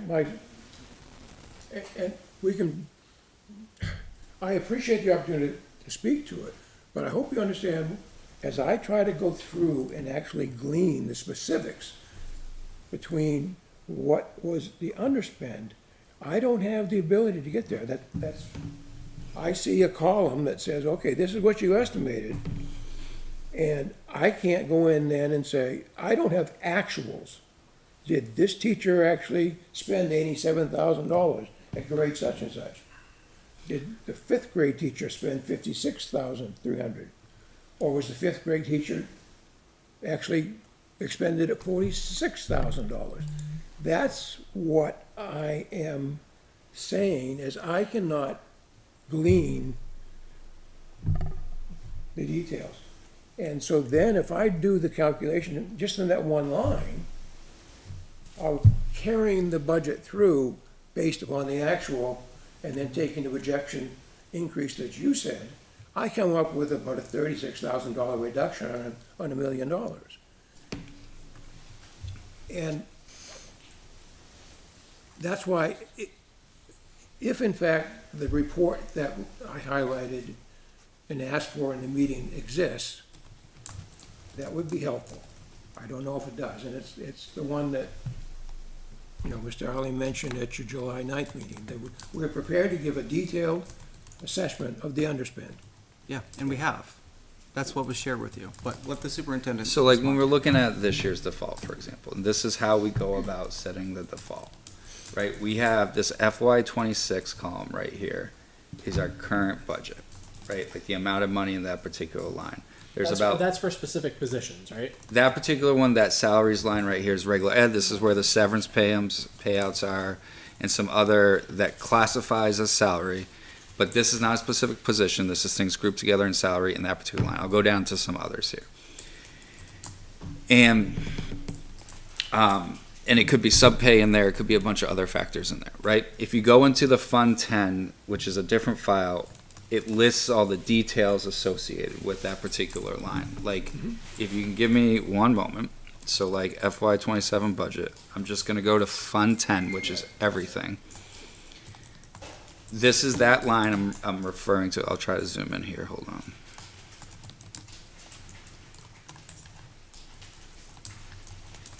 That first line in the Excel spreadsheet I pulled up is this. This is our expected grade changes, our severance payments, vacation buyback, admin longevity payments that we're going to pay out. So that first salary line there, that's the detail behind it. Okay? So when we have our default, in that particular line this year is 47,000 and change. The proposed for next year is 132. Everything that I just showed you in this Fund 10 is in people's contracts. So like we have to include that in to our default, right? Because of contractual obligation. You pay me back for some of my vacation, right? That's the money. Like I didn't take that vacation last year, so you pay it back to me. Tutor salaries, it's only $1. It's not the greatest example, but we did put $1 in there in case we need to transfer into that line next year, so we put $1 in there. But it's not anywhere in FY26, it's not necessary, so it flips to the FY26 amount, the zero amount. It's a placeholder. Social Security, it's a contractual increase, right, based upon those other items listed in that salary thing. We have to still pay out Social Security for severance, for other payment types and stuff like that. That line this year has 11,013. It has 14,083 in it, and we go with the higher amount because they're contractual obligations that we kind of have to pay out. All right. Try to find a different example with some Well, teachers. if you flip back, I just want to highlight, Brian, so Which one? for public awareness, I'll just stand up here. It's good to stretch legs anyways. Right, so in this report, and again, this is publicly available, you'll see there is a column for fiscal year 25 actual and fiscal year 25 budget. And this is across the entire report. For discussion, can you go to the same line that I was referring to, which is on page 9? It is, it will show the same details. It's the 110 7, 8, 9. LMS regular. All right, so 110 regular, right here, right? Yep. So we, if you scroll up just a little bit, please. Right, so we budgeted 1,125,380, and we actually spent 1,089,866. Yep. Yep. This is the line, or this is the category I analyzed, yes, go ahead. So that's it. So in this particular case for fiscal year 25, on this line there would have been an underspend. That is. It is an underspend, yes. There would be an underspend here, Yeah. and that underspend would have been somewhere in here as a result of And, yes. a position. And what I can't glean is I don't see the actual of those expenditures compared to the budget for 2025. So he's looking, He's I looking think, for a per he's looking teacher for basis. Yeah, a dollar amount in each one of those lines to total that 1,025,000. Because the underspend is either in, you didn't fill the position that you actually budgeted, or the position was paid less than you budgeted. I'm just trying to understand He wants where the did tables this filled out discrepancy straight from your across. budget come? Well, so when we're Because that grouping represents $100,000. So when we're budgeting, So based on a filled position, like a position that we already have filled, we're budgeting based off of where we know that person's going to be on the scale. I think, is your question, like, if we have an open position where we're budgeting within the scale? Well, my question simply is you put that budget together for 2025 on an expectation, that's what you're gonna spend, but you didn't. Why? I mean, the answer is probably because we hired someone at a cheaper rate. And I Well, think, that's what I'm asking for. but I think what you're asking for, I won't say is impossible, but we don't run reports that show that detail. And in this report, right, all of these numbers on the far left column, they're all associated to employee IDs. These are all, when this report was run, these are all real people. Now, whether these employees are still here or not, I don't know. Yeah, but- Because when well, we that's pay out- for the coming year, that's not related to 2025. When we pay out salaries, so like That if is. we print a report This out is the fiscal relevant year to this 27 line budget. and all the expenditures, this line, Yeah. we're talking hundreds and hundreds of expenditures because it's every single paycheck that goes out there. I appreciate that, more than you can imagine. So, yeah, and there's an audit trail for all this. Like what we report on the official reporting documents is like this was the budgeted amount and then this is the actual amount. Like we don't go into, on this pay cycle, we paid out X amount. Like that level of detail, like could you do it? But you're talking weeks of work that we Right. don't do for state level reporting. So I guess Because the like only- we accept in our business that like we're gonna change our staffing, right? Like the statute is specific when it comes to budgeting for all this stuff, that you budget based on your current salary at the given time, right? And that's the numbers you represent in your budgets. With the, you don't update it as you do the different hiring throughout the So spring. if you have a vacancy, it's based off of the last person that filled that position? You usually budget a standard amount. So we stand for a teacher, we would budget a vacant position at Master 7 with, I think, a 2-person health insurance, correct? As like a budgeting placeholder, As a placeholder. right? And then you might hire someone less than that, you might hire someone more than that. Like when we cut a vacant position, like if there's a teacher position we're cutting from vacancy, money-wise, what we're cutting is Master Step 7 with a 2-person insurance. And if we're cutting an actual person, right, like we've reduced this person's, which we did this year, we reduced by some real people this year. It's the actual salary that that person makes. So I think that kind of helps highlight where there could be some variation, that we wouldn't have a known like an exact known quantity in the budgeting process.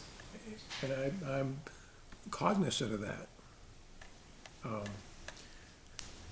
But I'm not sure we're gonna, I mean, my concern, Mr. Williams, and I'm not trying to be difficult, you're asking for level of detail that we don't even produce to our auditors, right? Like, so we can't press a button and run a report that I think is trying to give you the detail you're looking for. But we're looking at $35,000 out of $1.2 million, right? Well, and I think it's across the entire budget though, Yeah. right? So we're talking about one page in this example, but it's across the entire budget at this point. And this was helpful because now I have a better appreciation of what The questions? the question is, right? Because it was coming across as you're looking for a report comparing FY '25 budget to actual, which is what this is. correct. I'm looking, why did the expenditure occur? Where was it? I mean, I did budgets, I had to prepare them, I had to oversee them, I had to manage them, and these are the type of, when I overran or underran, I had to explain to the detail why. And so that's the reason I asked the question. The only reason I'm asking it is I want to have a level of comfort that that the default budget actually represented what you should be spending, because it increased substantially over the actual without any adjustment. And that's my point. And I think this is what we're showing here. Like, we have to, like, this is LMS salary in a particular section. I shouldn't look because I don't want to identify a specific person. No, don't. I'm But not like, asking- if you look at this default, the middle of the screen right here, and look at the salaries, right? There's a change in teacher in this particular position. So we budgeted FY '26 at Where are that. you pointing to? I'm in line 52 right here, for an example, Okay. right? Yep. So this, we changed over a teacher in this particular area last year, right? The teacher we had in that position last year made a salary of $60,000. The teacher we hired, and then their proposed salary for next year, we haven't passed an LEA contract, so it's pretty easy to get the proposed, is $51,765. So we've accounted for that difference in the default. Now, there was actually, because of the plans, right, not to get into this person's individual health insurance stuff, but even though we switched teacher and saved salary, the insurance plan for that person is different, so it's increased by a little bit. So it's a contractual increase in that particular category. There's a slight increase in dental, slight decreases in disability, social security, teacher retirement. Those are things that are based on salary and other pieces of the pie for the particular individual. This shows you when we make a decision around staffing, whether it's to hire someone at a more or less expensive rate, whether we're reduced by a position, whatever the case may be, we factor into the numbers into how we're doing the default budget here. And that's the question that I'm actually looking for, is, okay, without details and without numbers, okay, going back to that line that I had, you had 20 people budgeted, and it came in $100,000 difference. It represented 3 people that, during the year come in at, just, I'm not looking for the detail, I'm just looking for context so that I can have a level of comfort that it was not, it was estimated accurately at the time, and something changed during the year that was accountable. and that, okay, what do you, then, because of that, what did you do in 2026? Simply, and I'm not looking for detail, I just want some level that you, And I think. So 94 is exactly that line we were referencing here on page 9, right? Like Yeah. middle school regular ed, right? Okay, yeah. So thank you. the FY 26, what is in this year's budget, which is based on a default calculation, right? Yeah. Is 1,100,000, it's the highlighted line there. It's the 1,174,331. So like if you go to the Fund 10, Yeah, it's yeah. this budget right there, right? Yeah. The default, what we've actually put in the proposed budget next year, because I don't want to say who it is out loud. I have a pretty good guess on who this is. It's someone who's at a lower pay rate that we hire, right? The change in that salary is more so because of other things. But bottom line, we're going to spend in our proposed budget next year less money on that line. So we don't get to claim the higher line, even though that's what was in FY26. We have to put in the proposed one because that's the true contractual value of that line. So when we do these reductions, it is reflected in the default budget. And this is what we're audited on, correct? This is what we're audited on, yes. Yep. We submit it to the DOE, they have to approve it. The DRA has to approve it. Yeah. So it's not like we're just, Yeah. Yeah, In summary, for me as a taxpayer trying to understand it, if there could be simply a narrative that said this, the majority of these underspends because of, without the detail, and I'm looking for individuals, but we had 3 people change during the year and we hired them at a lower rate. We had unfilled positions for such and such. I think it's a fair point as we go into our Yeah. budgeting cycles, right? And as we look at the budget and present to the budget committee, right? In the narratives of these budgets, is there an opportunity to provide that type of commentary on why? I don't mind producing some additional commentary, but we have to understand the limits here. No, Like, you know, like, and it's just frankly time and people. Like, we have 1 BA and 1 accountant. Like, Completely agree. Completely agree. But for like big items, and I'm not Yeah. saying for like $50, right? Yeah. But for those big items where there's a big swing, right? Yes, this is a result of 3 teachers, Yep. and whatever the reason might be. And that's all I'm asking, is there's this talk about, well, we cut 3 teachers. Okay, that's great, but what, how does that compare to what you did last year? You know, so now we have, I'm not looking for the world, I'm looking for some context that I can understand it. It's a fair point. Yep. Oh, okay. Yep. And I appreciate it, and I'll stop there. I think that's sufficient for the moment. All right. Thank you, Mr. Openers. Thank you. Thank you. All right. Transitioning back over to the superintendent, was there anything else you wanted to cover off for default budget? no, it was just using that as a reference so I could find it easily. So now we have GMS. So I just want to update the board on GMS projects. Obviously, we're not moving it forward for a vote in March, but that doesn't mean we're not continuing to do work on it. So I'll probably just go back chronologically because it's easier for me to remember. Yesterday, we met with Harriman and Harvey. Julie and I did to kind of start to talk about what the next steps in our work is going to be as we kind of move forward. So we're going to outline a calendar of, if you can remember back to their presentation, they mapped out like by week, like how they were going to do the different steps and everything. So they're going to do a calendar for now until the March vote, you know, next year, you know, and with the work and the schedule of everything that we're going to do between now and then. Obviously, you know, full transparency, they have other projects that will be on other warrants, you know, so we'll take a little bit of a backseat in the next month as they kind of finish off some things with other districts. And then probably after March, you know, they'll take stock of where they're at and shift some focus back to us in terms of just the work that we're getting done with them and stuff like that. Our plan is to continue to work with them using kind of the option 1B, I guess is the best way, as kind of the baseline, and then start having dialogue about fine-tuning that proposal in terms of the classroom spaces and the site work being done and the different layouts and what is necessary and what necessary, and like start to have more of that dialogue of what we want to keep in there, what we not want to keep in there when it comes to cost, educational needs, and everything as a factor of that. We've asked them, using the on-site insight report as kind of the baseline, to legitimately price that out. They had given us some rough estimates just for dialogue purposes, as we were going through the fall here. But we want to make that comparison point. I think it's important to have that price point in terms of just repairing that building as is. What is the cost to that compared to anything else that you would do with it? And then, like the board wanted, and now we have time to really get down to all those nitty-gritty details about what everything's going to cost, right? Like, this would be the flooring we use, it's going to cost this by square foot, this is where it would go, and all those level of details. We talked about reaching out to the community post-March vote this year. We don't want to confuse people and get too in the weeds talking about something on the ballot in 27 when there's stuff on the ballot in 26.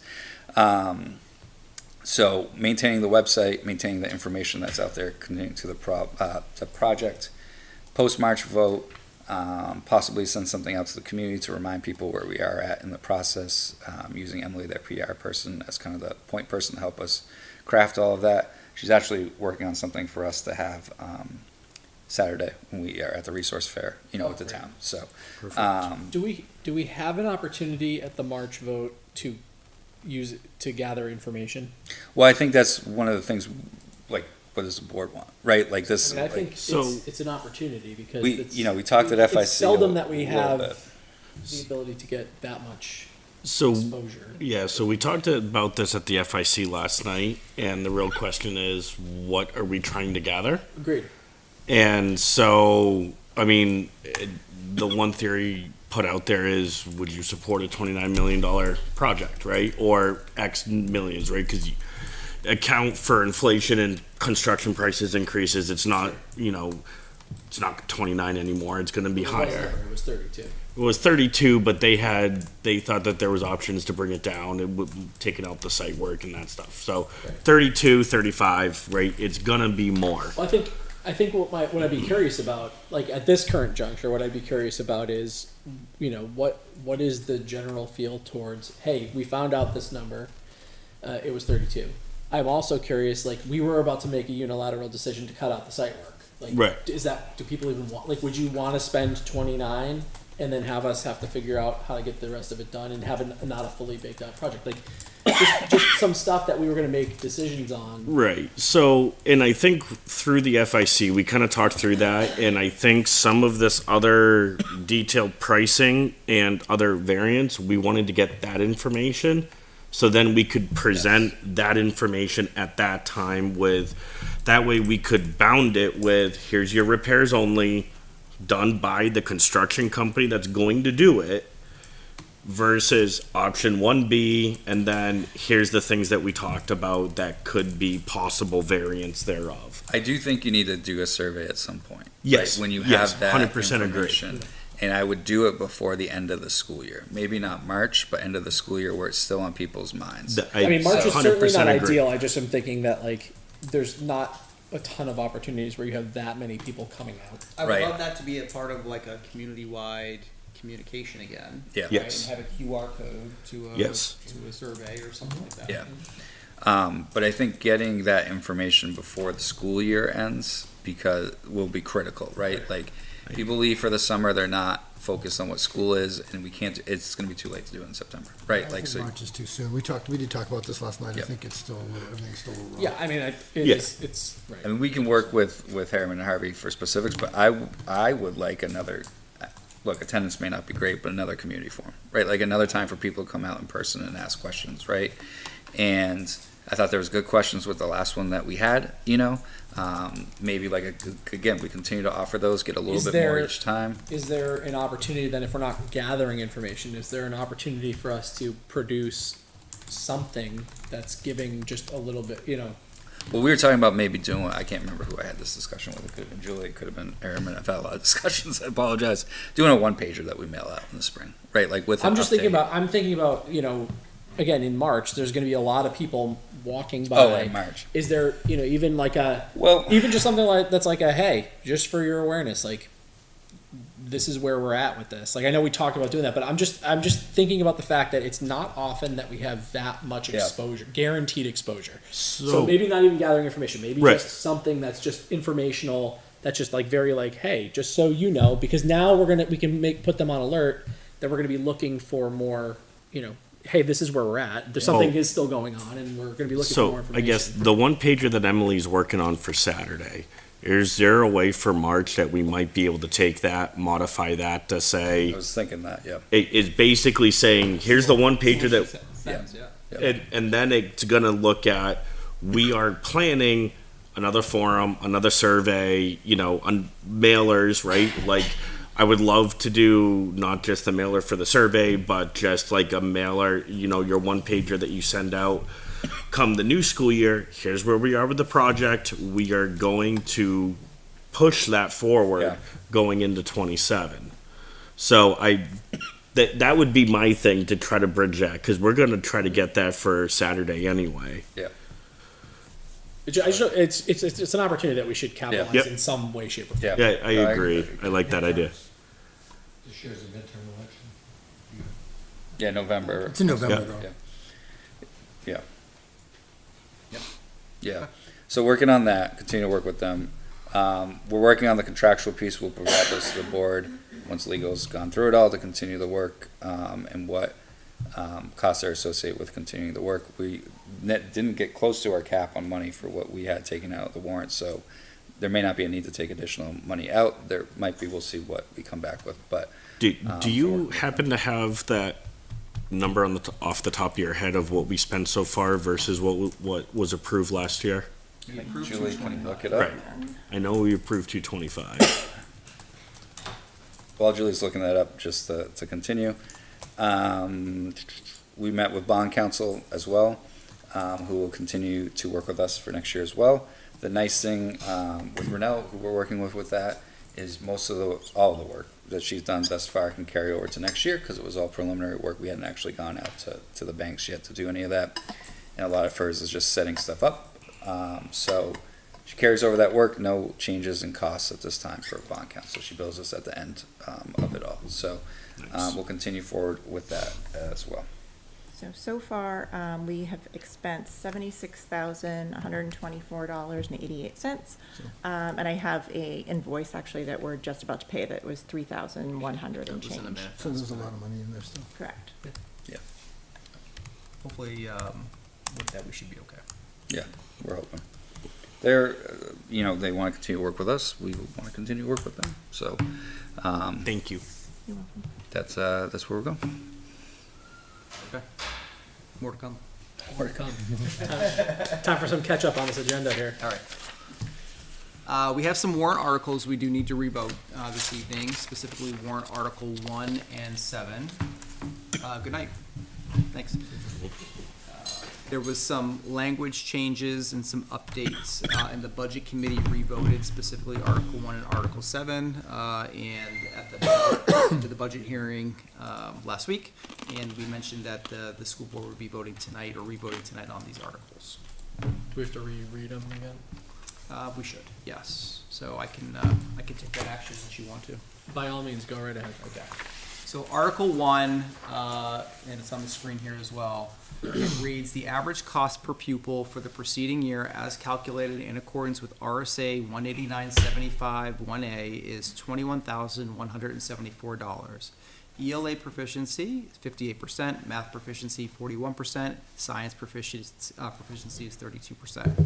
Shall the Litchfield School District vote to raise and appropriate as an operating budget, not including appropriations by special warrant articles and other appropriations voted separately, the amount set forth on the budget posted with the warrant or as amended by the vote at the first session for the purposes set forth herein totaling $28,431,538. Should this article be defeated, the default budget shall be $28,072,731, which is the same as last year, with certain adjustments required by previous action of the Litchfield School District or by law, or the school board may hold one special meeting in accordance with RSA 4013, 10, and 16 to take up the issue of a revised operating budget only. Majority vote required. The operating budget has an estimated tax impact of 23 cents. The default budget has an estimated tax impact of 5 cents. This was recommended by the Budget Committee by a vote of 7-2. I'll make the motion to recommend. We have a motion by Mr. Shoemaker, Second. second by Mr. DeWitt. Additional discussion? All those in favor, please say aye. Aye. Opposed? Abstained? That carries 4-0. We're gonna jump down to Article 7. So again, Article 7 requires revote this evening. Article 7 is the Employee Benefits Non-Capital Reserve Fund. There were some updates because it does include the word non-capital, which is aligned to the RSA, and specifically the change from 2022 to 2023, which was a typo. So allow me to read. Shall the Litchfield School District vote to raise and appropriate up to a sum of $50,000 to be added to the Employee Benefits Non-Capital Reserve Fund established in March of 2023 for purpose of funding the payment of negotiated employee benefits, including but not limited to health insurance reimbursements, changes in coverage or policies chosen by employees, severance benefits, and such other benefits as are from time to time negotiated and become contractual obligations of the district. With this sum to come from the June 30th fund balance available for transfer on July 1st of this year with no additional amount to be raised from taxation. Majority vote required. Estimated tax impact is 0. This was recommended by the Budget Committee by a vote of 8-1. I'll make a motion to recommend. We have a motion by Mr. Shoemaker, Second. second by Mr. DeWitt. Additional discussion? All right, all those in favor, please say aye. Aye. Opposed? Abstained? That carries 4-0. And just a special thank you to the administration for all your help on the warrants this year. Well, no, that was part of Julie's report. Something else wasn't. Signing them.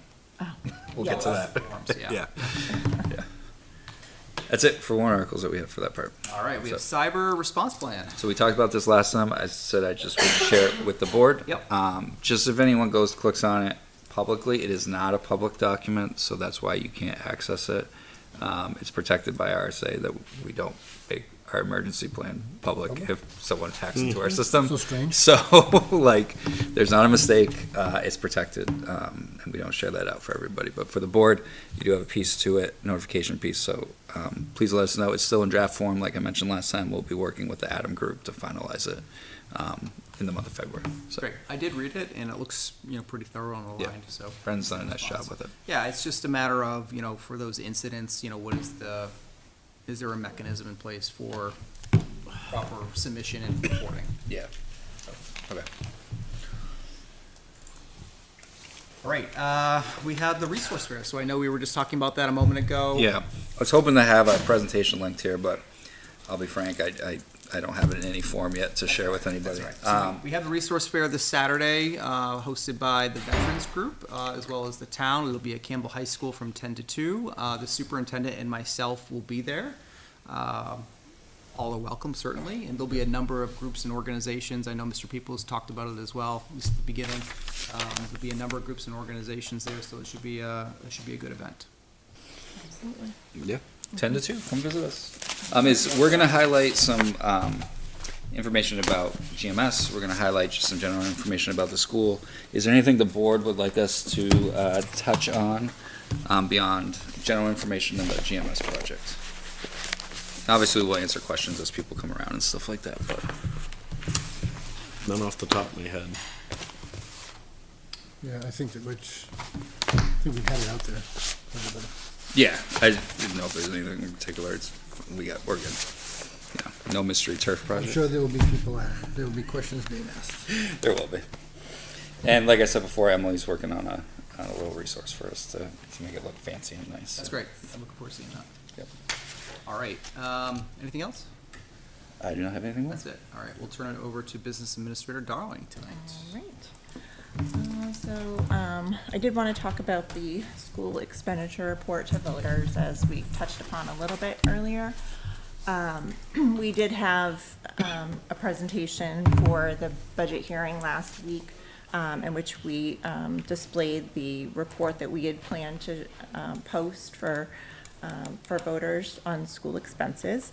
And it had just the just the adjusted for inflation line, as we had interpreted previously with other business administrators across the state. There's also, with regard to the way that the law interprets an administrator, it lists specific positions that constitutes an administrator. There were a lot of conversation amongst BAs with regard to, there's a one graph that is the average administrator salary, but then there's a table for the top administrator salaries. And I think that the agreement that we had all kind of came to is that the administrator salaries would be any administrator that is listed in the law. So it would be superintendent. They had assistant superintendent, which we do not have in our district. There was other director of diversity and equity, which we do not have for our district. So we would only be including on the graph specifically the administrators that were mentioned in the law. But then we have a table for the top administrator salaries, and for that, we included the top administrator salaries for our district, right? Regardless of whether or not those administrators were mentioned in the law, because we want to be transparent that those were the top 4 paid. Now we are learning, again, all of these things are kind of changing because attorneys have become involved, and, you know, people are seeking guidance understandably about this. And so now the advice from our attorney is that we should only be including the administrators that are listed specifically. So it does change the information on one of the graphs as well as the table. But the other piece that I was surprised about was that in the law, it does specifically say that the statistics that you have on the graphs have to be adjusted for inflation. So we just had that one line. What we're now learning is that other districts have started using both the raw data, so the actual numbers, so you can see the comparison between that and the inflated numbers. I did not think initially that was going to be permissible. I don't think a lot of business administrators thought that would be permissible, but now that seems to be what other local districts are doing. So Ray, help. it changes a lot. Back to our earlier discussion. That is 72 slides to me. Yeah. I'll get to the bottom of it. Did they? I didn't read the law, but like, did they say what they propose the value of this is? Like, No. because we're not. It's not like. What's the value of this? So the value is to the taxpayer. What though? Like, Transparency. okay, but like, how do? Accountability and transparency are the watchwords of the House. But shouldn't there be some context? Like, what does this actually mean? Like, so I look at it. It's like, okay, well, the superintendent is paid that, right? Okay, great. Well, like, why does that matter in isolation? Like, if I compare it to, you know, a cohort, then maybe it makes sense. But like, to look at it in isolation, it's like, okay, so if you're someone that makes $30,000 a year, you might say, wow, he makes a ton of money. But like, in reality, for the amount of work he does, like, and probably, I haven't looked at other districts lately, but compared to other districts, like, quite frankly, we're probably underpaying him. So like, you know what I'm saying? Like, I just don't say that. well, like, I mean, I can only tell you that the purpose is accountability and transparency. It's The purpose is to show the graph go up and show costs going up. but I mean, I guess it's only a test, and if you can do a graph, you pass. Thanks. I just How we pass. to me, it's like, you know, we're gonna if these are like sometimes where I think there's a little bit of a disconnect. Like someone said, oh, it's transparency, but it's like, okay, well, cool. So we've made them do a bunch of work, and I just don't see the value of like what this is. Yeah, I mean, I think you're right. You know, for the average resident who doesn't follow along, this is not going to mean anything, right? Okay. Right. But I do think in terms of relative to our surrounding towns, to our cohorts, if, you know, there was some type of comparison, I do think that's more meaningful data, at least for us as a board. Well, especially when you look at our warrant article that now has to have this like extraneous, ridiculous language at the beginning of it that makes no sense. I appreciate the transparency, but specifically relative to the warrant article I just read, that language added to that warrant article has no bearing on that warrant article whatsoever. It makes no sense, right? So, you know. Except for the fact that now you're also highlighting like, okay, like, I mean, if you look at it, it's like our proficiency looks like we are a bunch of morons. So now it's like, well, why vote for the budget? Because we just have a bunch of morons anyways. Like that, it's just crazy. to me. Even though our English proficiency is above the state Right, average. again, it's now in comparison to state in our cohorts, and Right. you know, but they're not getting that picture. Right. I think that would have to be part of the voter guide. Yes, that's To make what that we are even putting that. a thicker document. Absolutely. Sorry. You had something you wanted to say to that? I mean, I did. Well, no, really, just you flip the other side of that is, a lot of people are asking for that information. They wanna know what proficiency is, they wanna know that the public school systems are producing the talented individual children that they expect to. Right. And I don't disagree. I'm not saying we should hide the information, but what I'm saying is that there needs to be context to And it. if you, It's like, if you watch some of the debates, I encourage you to, in the evening, like I do, sit and watch some of the stuff. You just go to the general court on YouTube and you can go watch some of these hearings and see the people that have testified, see the people that put the bill in, what the sponsors are looking to accomplish. I mean, it'll bore you to tears, I guarantee it, but it's a nice night there. I think you need to catch up on Stranger Things, Mr. Peebles. You know, the stranger thing about all that is I actually go watch the other committees because you have to vote on all the bills. So when I can, like I watched, for only an hour today, I watched the Education Policy Administration folks, They've got some bills coming up. All for transparency, right? We, yeah, absolutely. In the budget hearing this year, certainly wasn't required, but we do want to certainly make this information available to the extent we can. So these, the postings have to be, it's very specific. There has to be 2 18 by 24 pages that need to be displayed. So I guess I'm just asking which version you would prefer to use. Look, I think the version that you've already produced that we presented to budget hearing, I think is what to go with, right? Okay. It's, I think it meets the intent, again, the spirit and the letter of what the law was stated in our interpretation of that. It's what was presented at budget hearing, and that needs to get posted by tomorrow, correct? Friday's the deadline, but yes, I'm gonna post it tomorrow. I guess I was just, because of the information we received from our attorney, I wasn't sure if you wanted. Julie's a lot more worried than I am. I think, like, it's only gonna be you that's hauled off in here. Trying to do the right thing, that's all. I think we Whatever are that trying to is. do the right thing, right? Like, and, But that right thing changes To every be honest with you, day. you have to post them by Friday. yeah. Right.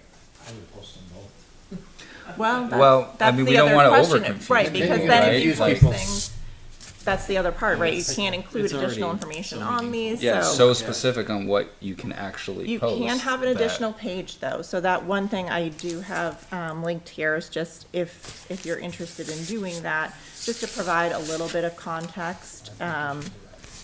We can post something. How much time is it gonna next to take you to do the other one? It's already done. Oh, I it's mean, done? I could, If it's done, then post vote, whatever. No, I think she's talking about that page, you're talking about doing these graphs with both. Okay. so yeah, so I just created basically another page if you wanted to post that next to it that explains where this information is coming from, why it is presented the way it is. And just a little information about each of the graphs, if you wish to do that. What email? Will of the board, what do you think? Just post it all? I think we should post it I sent you an email. Post it all? That's fine. Post it all? Yep. All right, will of the board post it all? Post it all, okay. All right. Yeah, thank you. All right, and then the only other thing I had was just a very brief solar update. I've kept the solar usage information. I'll just Yes. continue to keep Yep. that on there so that people can access it. And we do have a meeting scheduled. Dan and I will be meeting with Kay on Friday, so we can get some of those questions answered. Yeah, I plan on sending out an email if I don't get to it tonight, tomorrow, about here's the information I'm kind of looking for. Perfect. Just that way she has time to, or they have time to get it together and present it. And now that we're kind of getting towards the end of January, I'd like to see if we can solidify a date for Yes. the pad, the storage unit, like when's all that taking shape? Yes, and I did ask about the trees. There was some question about how much clearance had to be provided, so she gave me that information. She said it's about 15 feet that she thinks is actually gonna have to be cleared with limbs and whatnot, that she doesn't think there's gonna have to be a lot of actual tree removal, but that will all have to be, the building inspector will have to make sure. Are of they that. gonna take care of the removal of the trees, or is that gonna fall on us? No, they have to. They are taking care of all the site work. That's all on Dynamic Grid. Yes. So that is all I had for my report. I do have the DRA forms. The one form I don't have ready for you to sign, is the, warrants. And that's because I needed to have you vote on those tonight, so, I can have those provided. We do have to have all of these posted on Monday, so I can have them available and I can email the board, when they're available, if anyone's able to come by. If this is easier, we can have them here, or if you prefer to come by the school, whichever is easier. Doesn't Yeah, matter to just me. let us know when they're They don't have available. coffee here, so I'll come. That's true, okay, school it is. And I did attach, the three forms that, we need to have signed and posted, by Monday is the deadline, per the DRA. The first one is the MS-27, which is our operating budget. That's just for your review, but the budget committee actually signs that. Obviously, Mr. Carter, if you'd like to sign that, you're more than welcome to. And then the default budget, I do have prepared for you tonight, and that can be the school board or the budget committee. So if anyone would like to sign that, I can pass that around. Sorry, thank you. And that was all I had. All right, excellent. So we'll move forward while those go through signatures, and we'll turn it over to curriculum and Dr. Taylor. All right, so, We missed thank you. you. I know. Default. It was They just- not a fun time. Which one did I say? So, Superintendent O'Connell, can you please plug in Yep. to show our amazing infographic? So I know on the student rep report, they touched on the sustainability showcase. But I wanted to talk about it a little bit more because I went to it today, and the work that the 7th grade students and Ms. Peterson put in was nothing short of phenomenal. So the students in 7th grade were learning a lot about just different various environmental topics. So Ms. Peterson gave them a choice of 4 different broad range topics to choose from. So they got the pollution impacts, agricultural and land use, species and biodiversity, and global impacts. So obviously within each of those 4 categories, there's a lot of different things that students could delve deep into to research. So they chose different topics that were kind of passion to them, researched, they went out and they interviewed different community members. Some interviewed people from UNH, local businesses, and then they put together there's an example of a project there. So they put together a visual presentation in a variety of different ways, however they felt would showcase what they learned the best. Some developed a website, some developed some games that you could play, some developed these like trifold that you would see like a science fair to go along with their slide deck. And then today in the library, they were all set up and they had different classes come through. So they had to talk to their peers and answer their questions.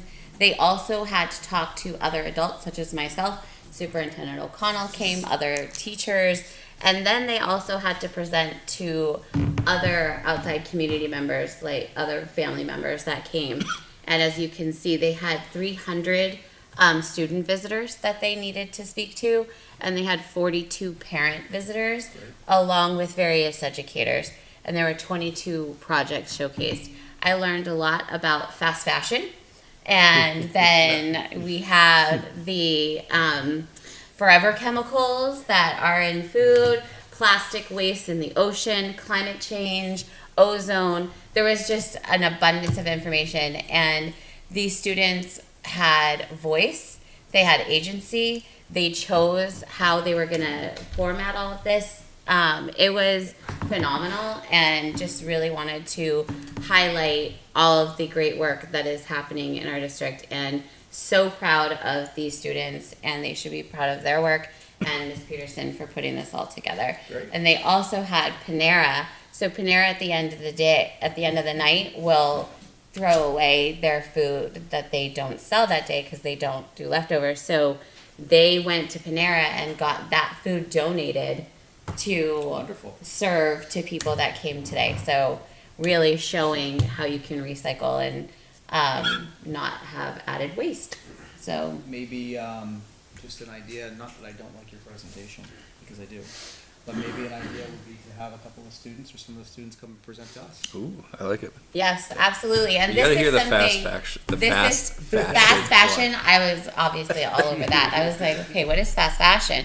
So, but this is something that I just Amy for Provincial actually put this together for me. Thank you, Amy, for doing that. And Karen Desjardins came and got the numbers because it was just so phenomenal today that I needed to showcase that That's great. Yeah. tonight. So I love to have a couple of students come and talk about their experience, and along with Ms. Peterson, hopefully, if she could make it, because like this is the stuff this is what we're doing. This is what we're here for, right? Is to get students passionate. And there were a lot of some of these topics could not like if you're just standing there talking at students about it, they're just like, yeah, whatever. But just really engaged and enthusiastic, and that was just emanating in the library today. Well, and also it speaks to the class itself, which is a newer class Yes. in our district, right? And so it'd be great to hear kind of voice of the student, Yeah. if you will, and how that's going. Yeah, we can get, well, Jen left, but yeah, we'll get a couple. Yeah. Absolutely. It's just so exciting. I'm so excited to talk about that and commend all the work that went into that. So yeah, we'll work on that. And then the last thing too is I know they also touched upon it with Griffin. Last night we had our Title I family math and literacy game night. It was so, again, these are things that just like fill your cup, like every day I'm looking at data, I'm doing grants, doing all this stuff. And then when you actually get to see the kids come in, we had a pajamas and hot cocoa night. So they came in their PJs with their families, and we had some refreshments and hot chocolate. And then we had all the learning games that they are playing in their Title I groups. And the students are teaching their parents and grandparents and siblings how to play these games. And then we made take-home packs so that they went to a table and they had a journal and they had books to choose from and math games to bring home. So then they can increase and hone their skills at home as well. So it was just a really fulfilling night to see. And we had about 17-ish families come through with siblings. So we had a nice full cafeteria of students and families, and it was a wonderful evening. So I was Great update. excited. Thank you. Yeah. All right. Any questions for Dr. Taylor? Were there any other updates? No, I do have some, but we had a packed agenda, so We do tonight, yes. we will table them. Okay, all right, thank you. We have our annual meeting, right? So this is coming up here in preparation for town meeting in March. In preparation, we have our deliberative on January 31st, and all that's going into those preparations. I know the superintendent and the business administrator have started to put together some slides, so thank you again for your support with that. And as we do annually, we kind of go through the slides itself and divvy them up. Yeah, we're working on this. We're probably like 95% of the way done, based upon your feedback tonight. Julie's updating literally a slide as we're sitting here. But first is deliberative. Usually the chair, at least the chair last year, Mr. Cutter, did this slide that talked about who's on it. And then the budget chair talks about who's part of the budget committee. And then last year, the moderator, or I guess not last year, it's true, every year, moderator reads the actual slide or the article. And then we have budget committee do their highlights, and then budget committee with the summary. And then this is where we take, we had budget chair from last year do this. Is this still appropriate to do the budget chair with the major drivers. Is this all budget chair? Yeah. First Well, one? so this was lifted from the budget hearing last year. Yeah. right? And so I would anticipate lifting it from budget hearing this year, right? So whatever the main slides were in the budget hearing. Yeah, so we updated here. This is updated with the Yeah, so information that- and stuff like It's the same that. information. Yeah. Right?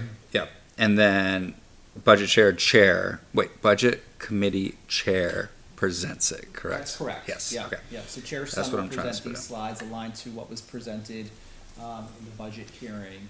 Yep. And then the following slides, once we get into the specifics. Yeah, so this is the details. Correct. This is in process of being updated. No one look at these numbers yet. Right, so this is Just something getting that there. I will then take over Yeah. and present and talk to you about, you know, the differences in revenues, the differences in some of our grants, and then the tax rate impact. Yeah, so we have the three different, and then the revenue comparison year over year, same slides from last year, updated with this year's numbers. Yeah, and we can get rid of the 24 column from that one. Yeah, we're gonna shift it over one to have all of them, and to have 27 and stuff like that. In the elementary land row then? Yep, yep. And then this one is fund balance return to taxpayers, just again, update where we're at for all that. Perfect. Okay. And that's all you, we'll leave you there on the bottom. Great. And Do you, will you, I don't know if it's necessary, but will you mention, like, when we talk about fund balance return, you know, we're continuing to try to move towards an actual budgeted number, and I don't know that people necessarily understand why that is, like, why you even budget for something like that, or why we're setting it at 200 where it's been, you know, $1 million, but it may be worth kind of highlighting that in terms of stabilizing tax rates and Yeah, stuff. yeah, and we can talk about, you know, if we're ending our year at the 98% expense or spent rate, right, that's really a win for us, right? Yeah. We never wanna be at 100%, right, but we always wanna be just under that at 98% as a target is a great percentage to be at. And within our budget, we do budget 200,000 to return to the taxpayers to offset, the tax rate and to level out tax rate setting as much as we're able. Alright. Article 2, LEA contracts. This is it. This is the article. Moderator reads it. Again, we had LSSA up last year, so we tried to match the same Yep. slides, just updated. I put Matt, your we- name on this one? Yeah, That's fine. yeah. We figured you negotiated, so part of it. Goals and negotiation, same thing. Competitive salary, shift to school care, 1.20, and some language changes is what we accomplished. And then the increase of the summaries, the year one increases broken down by the three main categories, so to get to that number. And, You guys have access to this, so if, as you read through, if you want, Yeah. provide anything else, let us know. 3 is just moderator Perry. Yep. And it's just a special meeting. Yeah. And then 4 is the baseball field. We had, when we presented this to the board in November, we had people come up and speak to it. I think some of those people want to speak again, you know, Great. of the baseball field. We can work on organizing that side of things, so we did put this is the article, and we did put kind of a placeholder here with the actual letters of the people who wrote them and stuff like that, but some of them might actually want to speak, if you're comfortable with that, to kind of speak of Coach Gorham and stuff. Yeah, that's great. And Mr. Plansky, I put your name on this one, right? I know you knew Coach Corum, right, or had an awareness of him more so Oh, yes. than any of us did, right? So if you wouldn't mind just taking this article and reading it. Sure, of course. Great. Article 5, building maintenance. Again, the article for the moderator, very similar to the slide. I think it's literally the same slide we presented last year, because not a ton has changed with it. Yeah, so again, Um, it's just talking about the on-site insight reports again as a reminder, right? And what we're saving for. So I did get up and speak a little bit about this at the budget hearing. It's really the same Yeah. comment, right? Can you There's a plan for this. Can you also drive home? I think this is a good place to drive home why we're doing this from taxation. Yeah. You know, Yeah. I think that we really need to highlight for the community that you want things maintained, you need to budget to maintain things, and that's, you know, been an active goal. So And I it think we should- saves you money to do it this way. Right. Right, yeah. But you know, it's important for people to understand. Like I think there's still a lot of confusion around no impact. You know, no impact or raising it through taxation. And I think it's important for people to understand that, like, we are taking an active approach to budgeting. Well, I think the other key thing to mention, and I don't know that the community, it'd be hard to pitch this so the community understands, but the community already voted this. Right. This current year, right? And they've already agreed to the increase in taxes for this. Mhm. So what this is, we're already paying for this as taxpayers, and we've already agreed to this 12-cent increase. This is just carrying it forward another year. It's not a net new additional 12 cents to what we're already paying. It's saying, we've already agreed to this 12 cents in the current year for taxes. We just want to continue that, not raise and appropriate another 12 cents. Right. So the next slide kind of shows that we passed it last year. This is, and the fund balance that kind of runs with it. We put 325 in here because that's what we had last year. I don't know if you want us to just go to 250. No, I think we should keep it at 325 Yeah. because if you look at the CHS roof and the estimates, we need to get to that 2.1 number somehow. Yeah. Right. So with everything going on, I know we kept it at 250 this year, but I do think starting next year we do need to look at Try to catch up. increasing that. Yeah. Didn't we push it back 1 year? We can, right? I mean, We're in the didn't we window already? of life expectancy, Yeah. right? Like anywhere between 25 and 30 years, and we're in that window, 25 to 30 years right now. We're not having any significant issues with the roof, so like we're good. But like that gets us to year 30 of the roof, the fiscal year 31. If that makes sense. All right. Article 6 is capital improvements expendable trust. Moderator. And then, looks like Matt, you got drafted for this one. Sure. This, I didn't know how much you wanted to, this is, we didn't have this last year, so we're targeting GMS project for it. I don't know if we want to talk about GMS here, if you want, well, I just think we like- talk about the needs, yeah. right, at GMS. I think we just have to clarify what the difference between capital improvements trust fund versus building, like, Right. I think that's the biggest thing, is like Purpose just on one there. point Yeah, the on, purpose on there. yeah, Okay, if we And can we put the have that purpose through on there. past materials, Yeah. right? So it's just, yeah.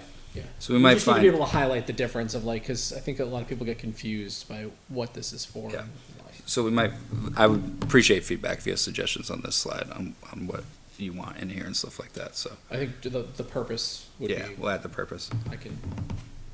Okay. Are you not coming to this? It was the 31st. Yeah. I should be able to make it. Is it in your calendar yet, Matt? I think, are you on number 8? I put it on my own calendar. Thank you. All right, Article 7, employee benefits, You didn't put non-capital. me on any of them. We gotta add you in. Well, So I'm out. put Dan on that one, because Dan's been doing the FIC stuff. I mean, not that I don't mind taking it, but that Yeah, seems like a good This one, for- Article 6? Okay, yeah. Yeah. okay. I don't want people to think we don't let Dan talk. 7 is the employee benefits, non-capital, Article 50,000. And then, looks like Matt, you got drafted for this. Someone really liked me for this round.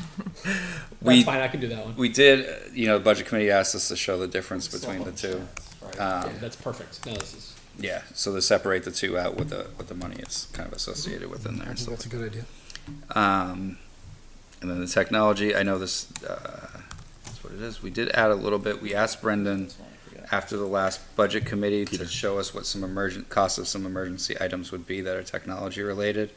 Because at this point, while we're working on that 5-year plan for technology, any access really would be for emergency stuff in terms of tech. So these are some costs associated with it. So people have an idea of what this stuff costs, because I certainly don't. Looks like Peter, you got drafted for this one. Okay. And then summary of the one articles with tax impacts and the total for there. And then summary of ones that have no additional tax impact, but what is associated with them. So the first two are no money is attached to them, but then the other ones would be money shifted into the reserve funds and stuff. And then the last slide is just a reminder to come vote. Cool. I will be there all day. Great. Excellent. Okay. How long does this deliberative meeting 6 usually hours. last? Look, I mean, I think this year we can plan on an hour, maybe an Okay. hour and 15 or so. Just planning purposes, that's all. Buckle up for next year, though. Next year will be. I will clear my I thought we were gonna go back to Q1, back, but that Q2 changed, huh? calendars. I thought they were gonna do us in the morning and then the town in the afternoon. Was They're on it- 2 different days now. Yeah. Yeah, so it's, I think the town lawyers had. It is legal, usually conflict. connected to Yeah. legal, Yeah. yeah. So, yeah, we took the first date, actually in January, the 31st. So those are slides. The rest are just kind of just reminders. We haven't changed from the agenda, the legal timeline for all this, different posting dates, draft warrants we discussed earlier, and then a summary of the action dates. So nothing more associated with the meetings at this point. Just want to go over those deliberative slides. All right, great. Any other questions? Okay. We have the public minutes from January 7th. Make a motion to approve. We have a motion by Mr. Shoemaker, Well, second. second by Mr. DeWitt. Additional discussion? Okay, all those in favor, please say aye. Aye. That carries 4-0. Before we get into policies, and just watching the time here, I would like to open it up for community input. We're approaching here 4 minutes to 8 o'clock. So, this is our second round of community input this evening. If there's any public input.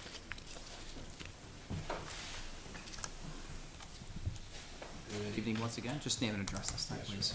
Ronald Linus, 15 River Circle, and I want to again acknowledge the cordialness that we could have regarding the discussion on the budget. And I want to talk about school, and I hope, you know, would like to simply just be able to continue that wonderful, you know, sense of give and take, and just, I'm offering comments as truly trying to represent concerns I have heard from the taxpayers. And one of the things that's difficult to understand is how we could expect taxpayers next year to vote for something that is equivalent to what they so heartily voted down as a new school. It's difficult to conceive of that. So with that, I really, you know, it's going to be beginning to raise questions about, do we actually consider sending our kids to Elverton? You know, people don't want to hear that. But, you know, as the superintendent says, the offers are on the table to do that. 35 million, it makes it extremely, what's the word I want? A tangible option, and will solve a lot of other problems. So I'm afraid if you continue to go down the renovation of such a large number, it may really make people say, oh, let's consider that. And I want to say this without sounding too whatever. To have the on-site insight report reviewed by Harriman is, I think, inappropriate. And the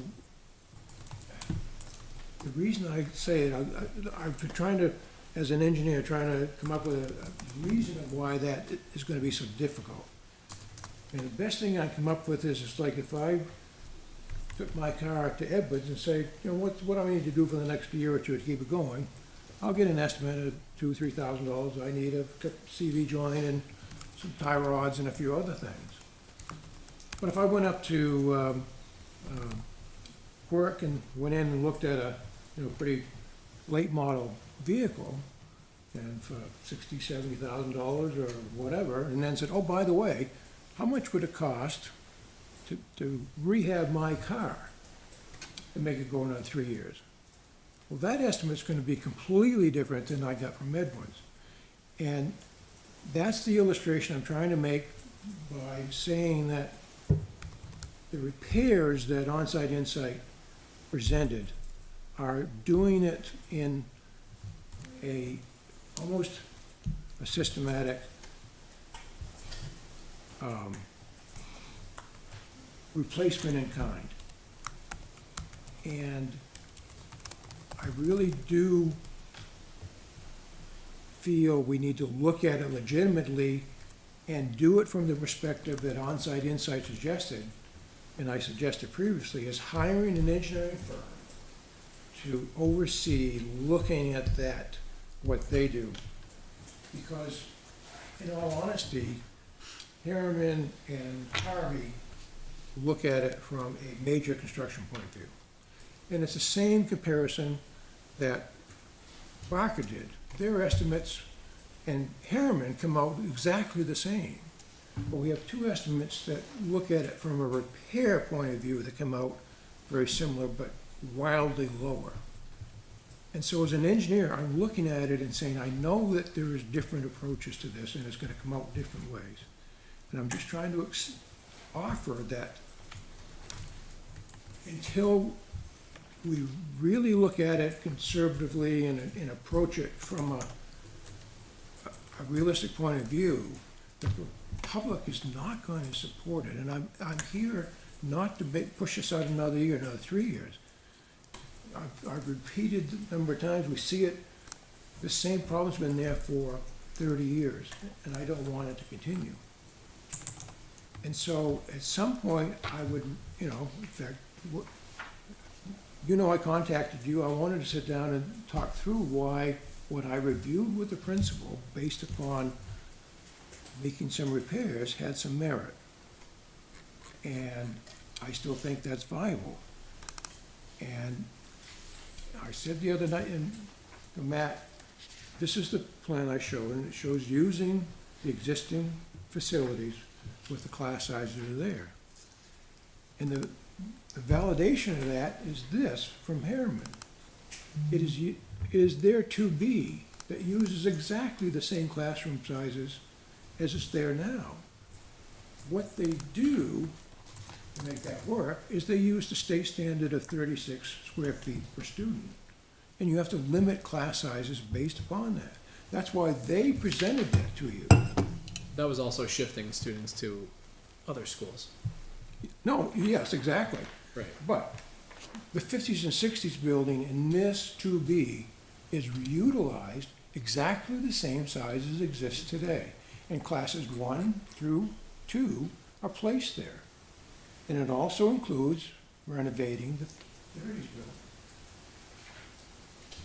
building. I'm really trying to just offer a perspective that says, I'd like to help you look at this legitimately, and like I said before, if I can just go back to what I did with this building, and when Pat Jewett asked me to go on to it, I had no intention of considering this building. I thought we could renovate the old town structure and add a small one there. But after we looked at it, and I was convinced that the structurally couldn't do it, then I became the champion for this, and I did the presentation for this building to the town when we were in LMS, in the gym there. And I'm not sure, Peter, you might have remembered that. The auditorium was full of people. And I did the presentation that started, I had 20 slides about why we had to fix the other one. The audience finally told me, you convinced me, what do you want to do? The point being is, I think we had demonstrated sufficiently that you can't fix it or you can't repair it in this case. And until you actually do that sufficiently, that question will linger and you'll never move forward. And so I appreciate the opportunity to have that. I would appreciate, maybe Andrew or others to sit down and just kind of have a little more discussion of that.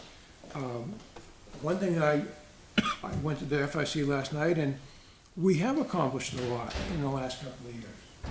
And I'd like to highlight some of the things that were done. If you remember, one of the concerns that was voiced at the new build rationale was the proximity to 3A. Remember that? Mm-hmm. Well, the committee, working with Mr. Mitchell and others, took the discussion about controlling the access out of it as a solution. And the committee recommended to you that solution. So we found a way cheaply to solve a very, difficult problem by collaborating, looking at it from a what can we do situation. And the other thing is the water problem that's in the building. Previously, we said, unfortunately, there was comments made by previous administrations, that's the rivers that's running underneath the building. And we now know that's not the case. And so there's a solution to that, and it's the ventilation system. And so there, having been an engineer and been responsible for large buildings, all I'm saying is if you simply look at it from a completely, complete operation, and I'm convinced, I'll be the biggest champion for $35 million. In fact, I was previously, when the new one, Matt, you remember that, right? But as after the fact, of looking and found out that things that were stated weren't entirely true, then I said, okay, we gotta go back and look at it from the very minimum. Because here's the other option for you. I'll leave it at this. You have two options, and every engineering study has this option: do nothing. That is option 0 on every engineering study. Do nothing. And I don't want that to be the solution. But if we present 35 million, it will be, or I'm really convinced of it. So I appreciate the opportunity to go long. I appreciate the willingness to listen. And I would, if there's some opportunity for us to sit down and have a further discussion of that, if it's warranted, I'd be happy to do that. But I appreciate the opportunity to present that. Thank you. Excellent, sir. Thank you. All right, any other community input this evening? Yes, Mr. Peoples. Ray Peoples, 205 Charles Bancroft Highway. Something I neglected to mention a little earlier, and I wanted to, is one of the things we have is a couple of bills revolving around school building aid. Recognizing the fact that new school buildings are not really a thing in the state of New Hampshire right now with declining enrollment. We have a couple of bills out there that are shifting to consolidation and money for consolidation and construction and studies like that. Another bill that restructures how school building aid is delivered. Right now, we know it's a pretty unfair process where you get in line and you hope like hell that you don't get stuck like Litchfield with $7 million in the queue and a $49 million job in Concord is it sitting ahead of you, and we only fund school. 140. Well, no, but they only qualify for $49 million in building aid. The state of New Hampshire was only funding that to $50 million, and out of that, they had to pay all the money they borrowed out. They call it the tail, which eats up a considerable chunk of that money every year, so it's not available to give out to you. Just to let you know, as you look forward to where you're going to go, before you start dropping things out of the plan, there may be hope. We'll have to see how it all sorts out, but I mean, I'm fighting hard for to restructure how they deliver school building aid. Great. Thank you, sir. All right, we have some policies this evening. Back at it. Did you guys approve the minutes? We did. Okay, sorry. It was me, Matt, and Dan. Excellent. Yep, I'm good. Policy updates, we have some first reads here. Just to give you quick highlights, the first one, there is actually no updates. We just changed the template, so you're just updating the board. EB, these are all based on, the New Hampshire School Board Association fall update as well. And all the updated policies are to match the School Board Association. So the first real one to update is with the AEDs. We actually did this policy earlier this year, but they provided another update, which is actually a helpful one. They streamlined it down to just one coding for it. So live in the E's now. And if we accept this policy, we'll move it to the E category and rescind it in those 3 other categories.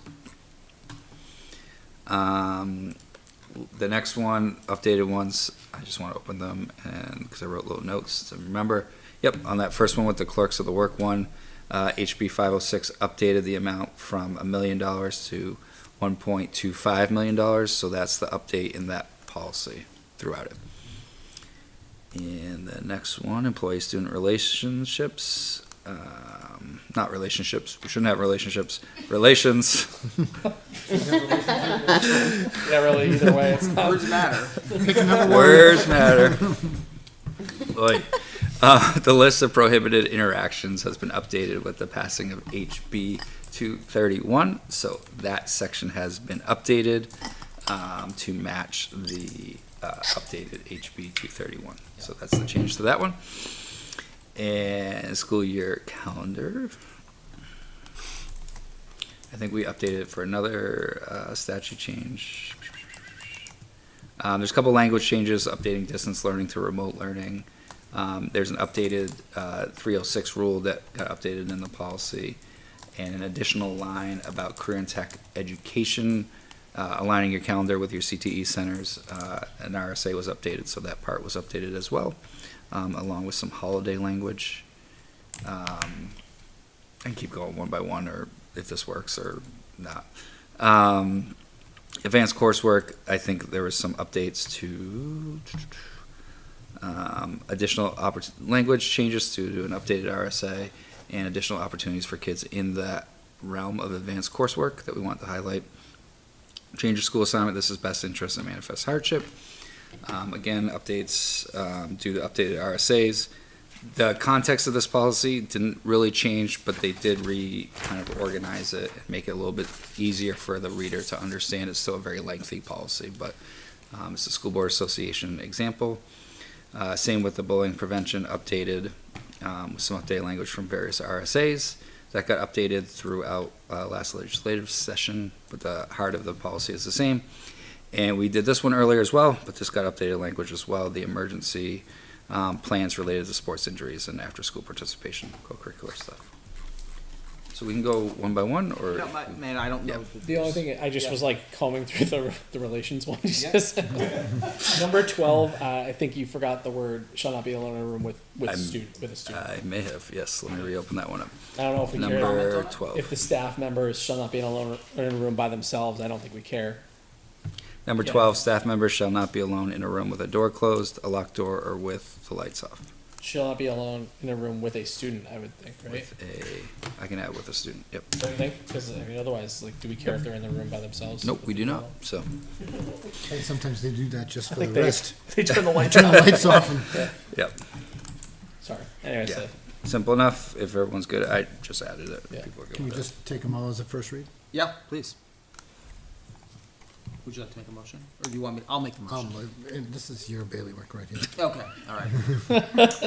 I will make a motion to approve for first read policy EBBCA, policy FEH, policy GBEBB, policy IC, policy IHCD /LEB, policy JCA, policy JICK, policy JLCJA. Second. Motion by myself, second by Mr. Shoemaker. All of those policies were the policy references that the superintendent has just read. Additional discussion. All right, all those in favor, please say aye. Aye. Opposed? Abstained? Those carry 4-0 for a first read. They'll be on our February 4th agenda for a second read and final read. Thank you. I'm just going to move on. Enrollment, not a lot of changes. I think we're pretty stable in terms of the school year, turn of the semester, so sometimes you gain a couple kids, lose a couple kids as the semesters turn over. Pretty consistent. The school calendar, if the board is comfortable with this, I would like some additional time to work on this with various stakeholders. The school calendar, we don't have to approve it till March 30th. I know we had talked about it last time. Yeah, okay. If you don't mind, I just would appreciate that. Trying to reach out to the bus company and fine tune some things with them. If we decide to do any changes, make sure those I's are dotted and T's crossed, and some other work related to this before I bring it to you to approval. So I hope Okay, you don't mind. Yeah, and if there's a third option or another option Yeah. for board consideration, just let us know. Yeah. And as mentioned at our last meeting, right, if the public has any comments, or It's another thing I wanted, I hadn't sent it out, I you know, realized direct that. opinions Yeah. on these calendars, you know, we'd certainly welcome that feedback. Yeah. I'm gonna try, I meant to put it in my message this week, and I just forgot. So In I your will try and get it. in your message that you send to the district, like to like Yeah, the families, family is that what you're one. talking about? Yeah, Okay. Yeah. Because Yeah. I do think it'd be nice to. Yeah, I said I was gonna do that, and I didn't, so I need to do that in a message, so. Under both options, I mean, I have fielded some questions from community, Yeah, I would like that input from. community. just, I mean, it was more about when does school start, right? So, you know, general questions. Yeah. Right, so in both options, at least at the moment, and I think will Yeah. probably stand, the first day of school is scheduled to be August 31st. Yes. So that's the week before Labor Day. That's our traditional start day. So still after Hudson, just making note, like it's still a week after Hudson. They're wild over there, starting 2 weeks in front of Labor Day. Yeah, but we did want to provide accompanying document that's see there at the school board meeting calendar, Right, that's so you can helpful. also review that as well. And maybe we can do both next meeting, school calendar and then school board meeting calendar as well. So I don't know if you had any, I'll take any feedback. I don't need it right this second, but feel free to provide feedback on that. Stick to the first and third Wednesday of the month, like we traditionally do. I said Thursday, Wednesday of the month, like we traditionally do. We guessed at that July date, but if you want to adjust that a little bit, we usually just meet once in July. Yep. And we moved it off of the first one because it's literally July 1st. We're just flipping over the fiscal year on that point. And so if you want to adjust that date, let us know, or any others for any reason. So. On school board meetings, I would actually schedule or plan a June 30th, 2027 meeting, right? So there's 3 Wednesdays. Got it. And I Yep. would do that to close out encumbrances. Yep. Oh, okay. Yep. Right, because I doubt by June 16th, and that's probably the last day of school on or around, right, that you'll have that finalized. Yeah. That'll probably be before school ends too, so there will be a little bit more. Right. Yeah. To do. Yep. Good. Thank you. Okay. All right. Anything else on that? Nope. Not right now. We have manifest this evening, so allow me to read that into the minutes. So we have manifest of accounts payable, $156,491.52. We have another accounts payable of $171,320.74. We have accounts payable of $333,632.59. Accounts payable of $5,372.33. Payroll, $367,800.20. 403B, $8,401.56, and our credit card manifest of $5,216.62. And that covers what is in this file that the board has signed and all have 3 signatures. All right, excellent. We'll turn it over to school board comments this evening. No, just move it along. Move along. More to come. More to come. More to come. More come. Okay. With that, the board does have non-public business this evening. I will entertain a motion to move into non-public. So moved. Second. A motion by Mr. Shoemaker, a second by Mr. Plansky. We'll do a roll call vote. Mr. Plansky? Aye. Mr. Shoemaker? I'm an aye. Mr. DeWitt? Aye. That carries 4-0. Good night, everyone. Thank you for hanging with us, and our next meeting is February 4th.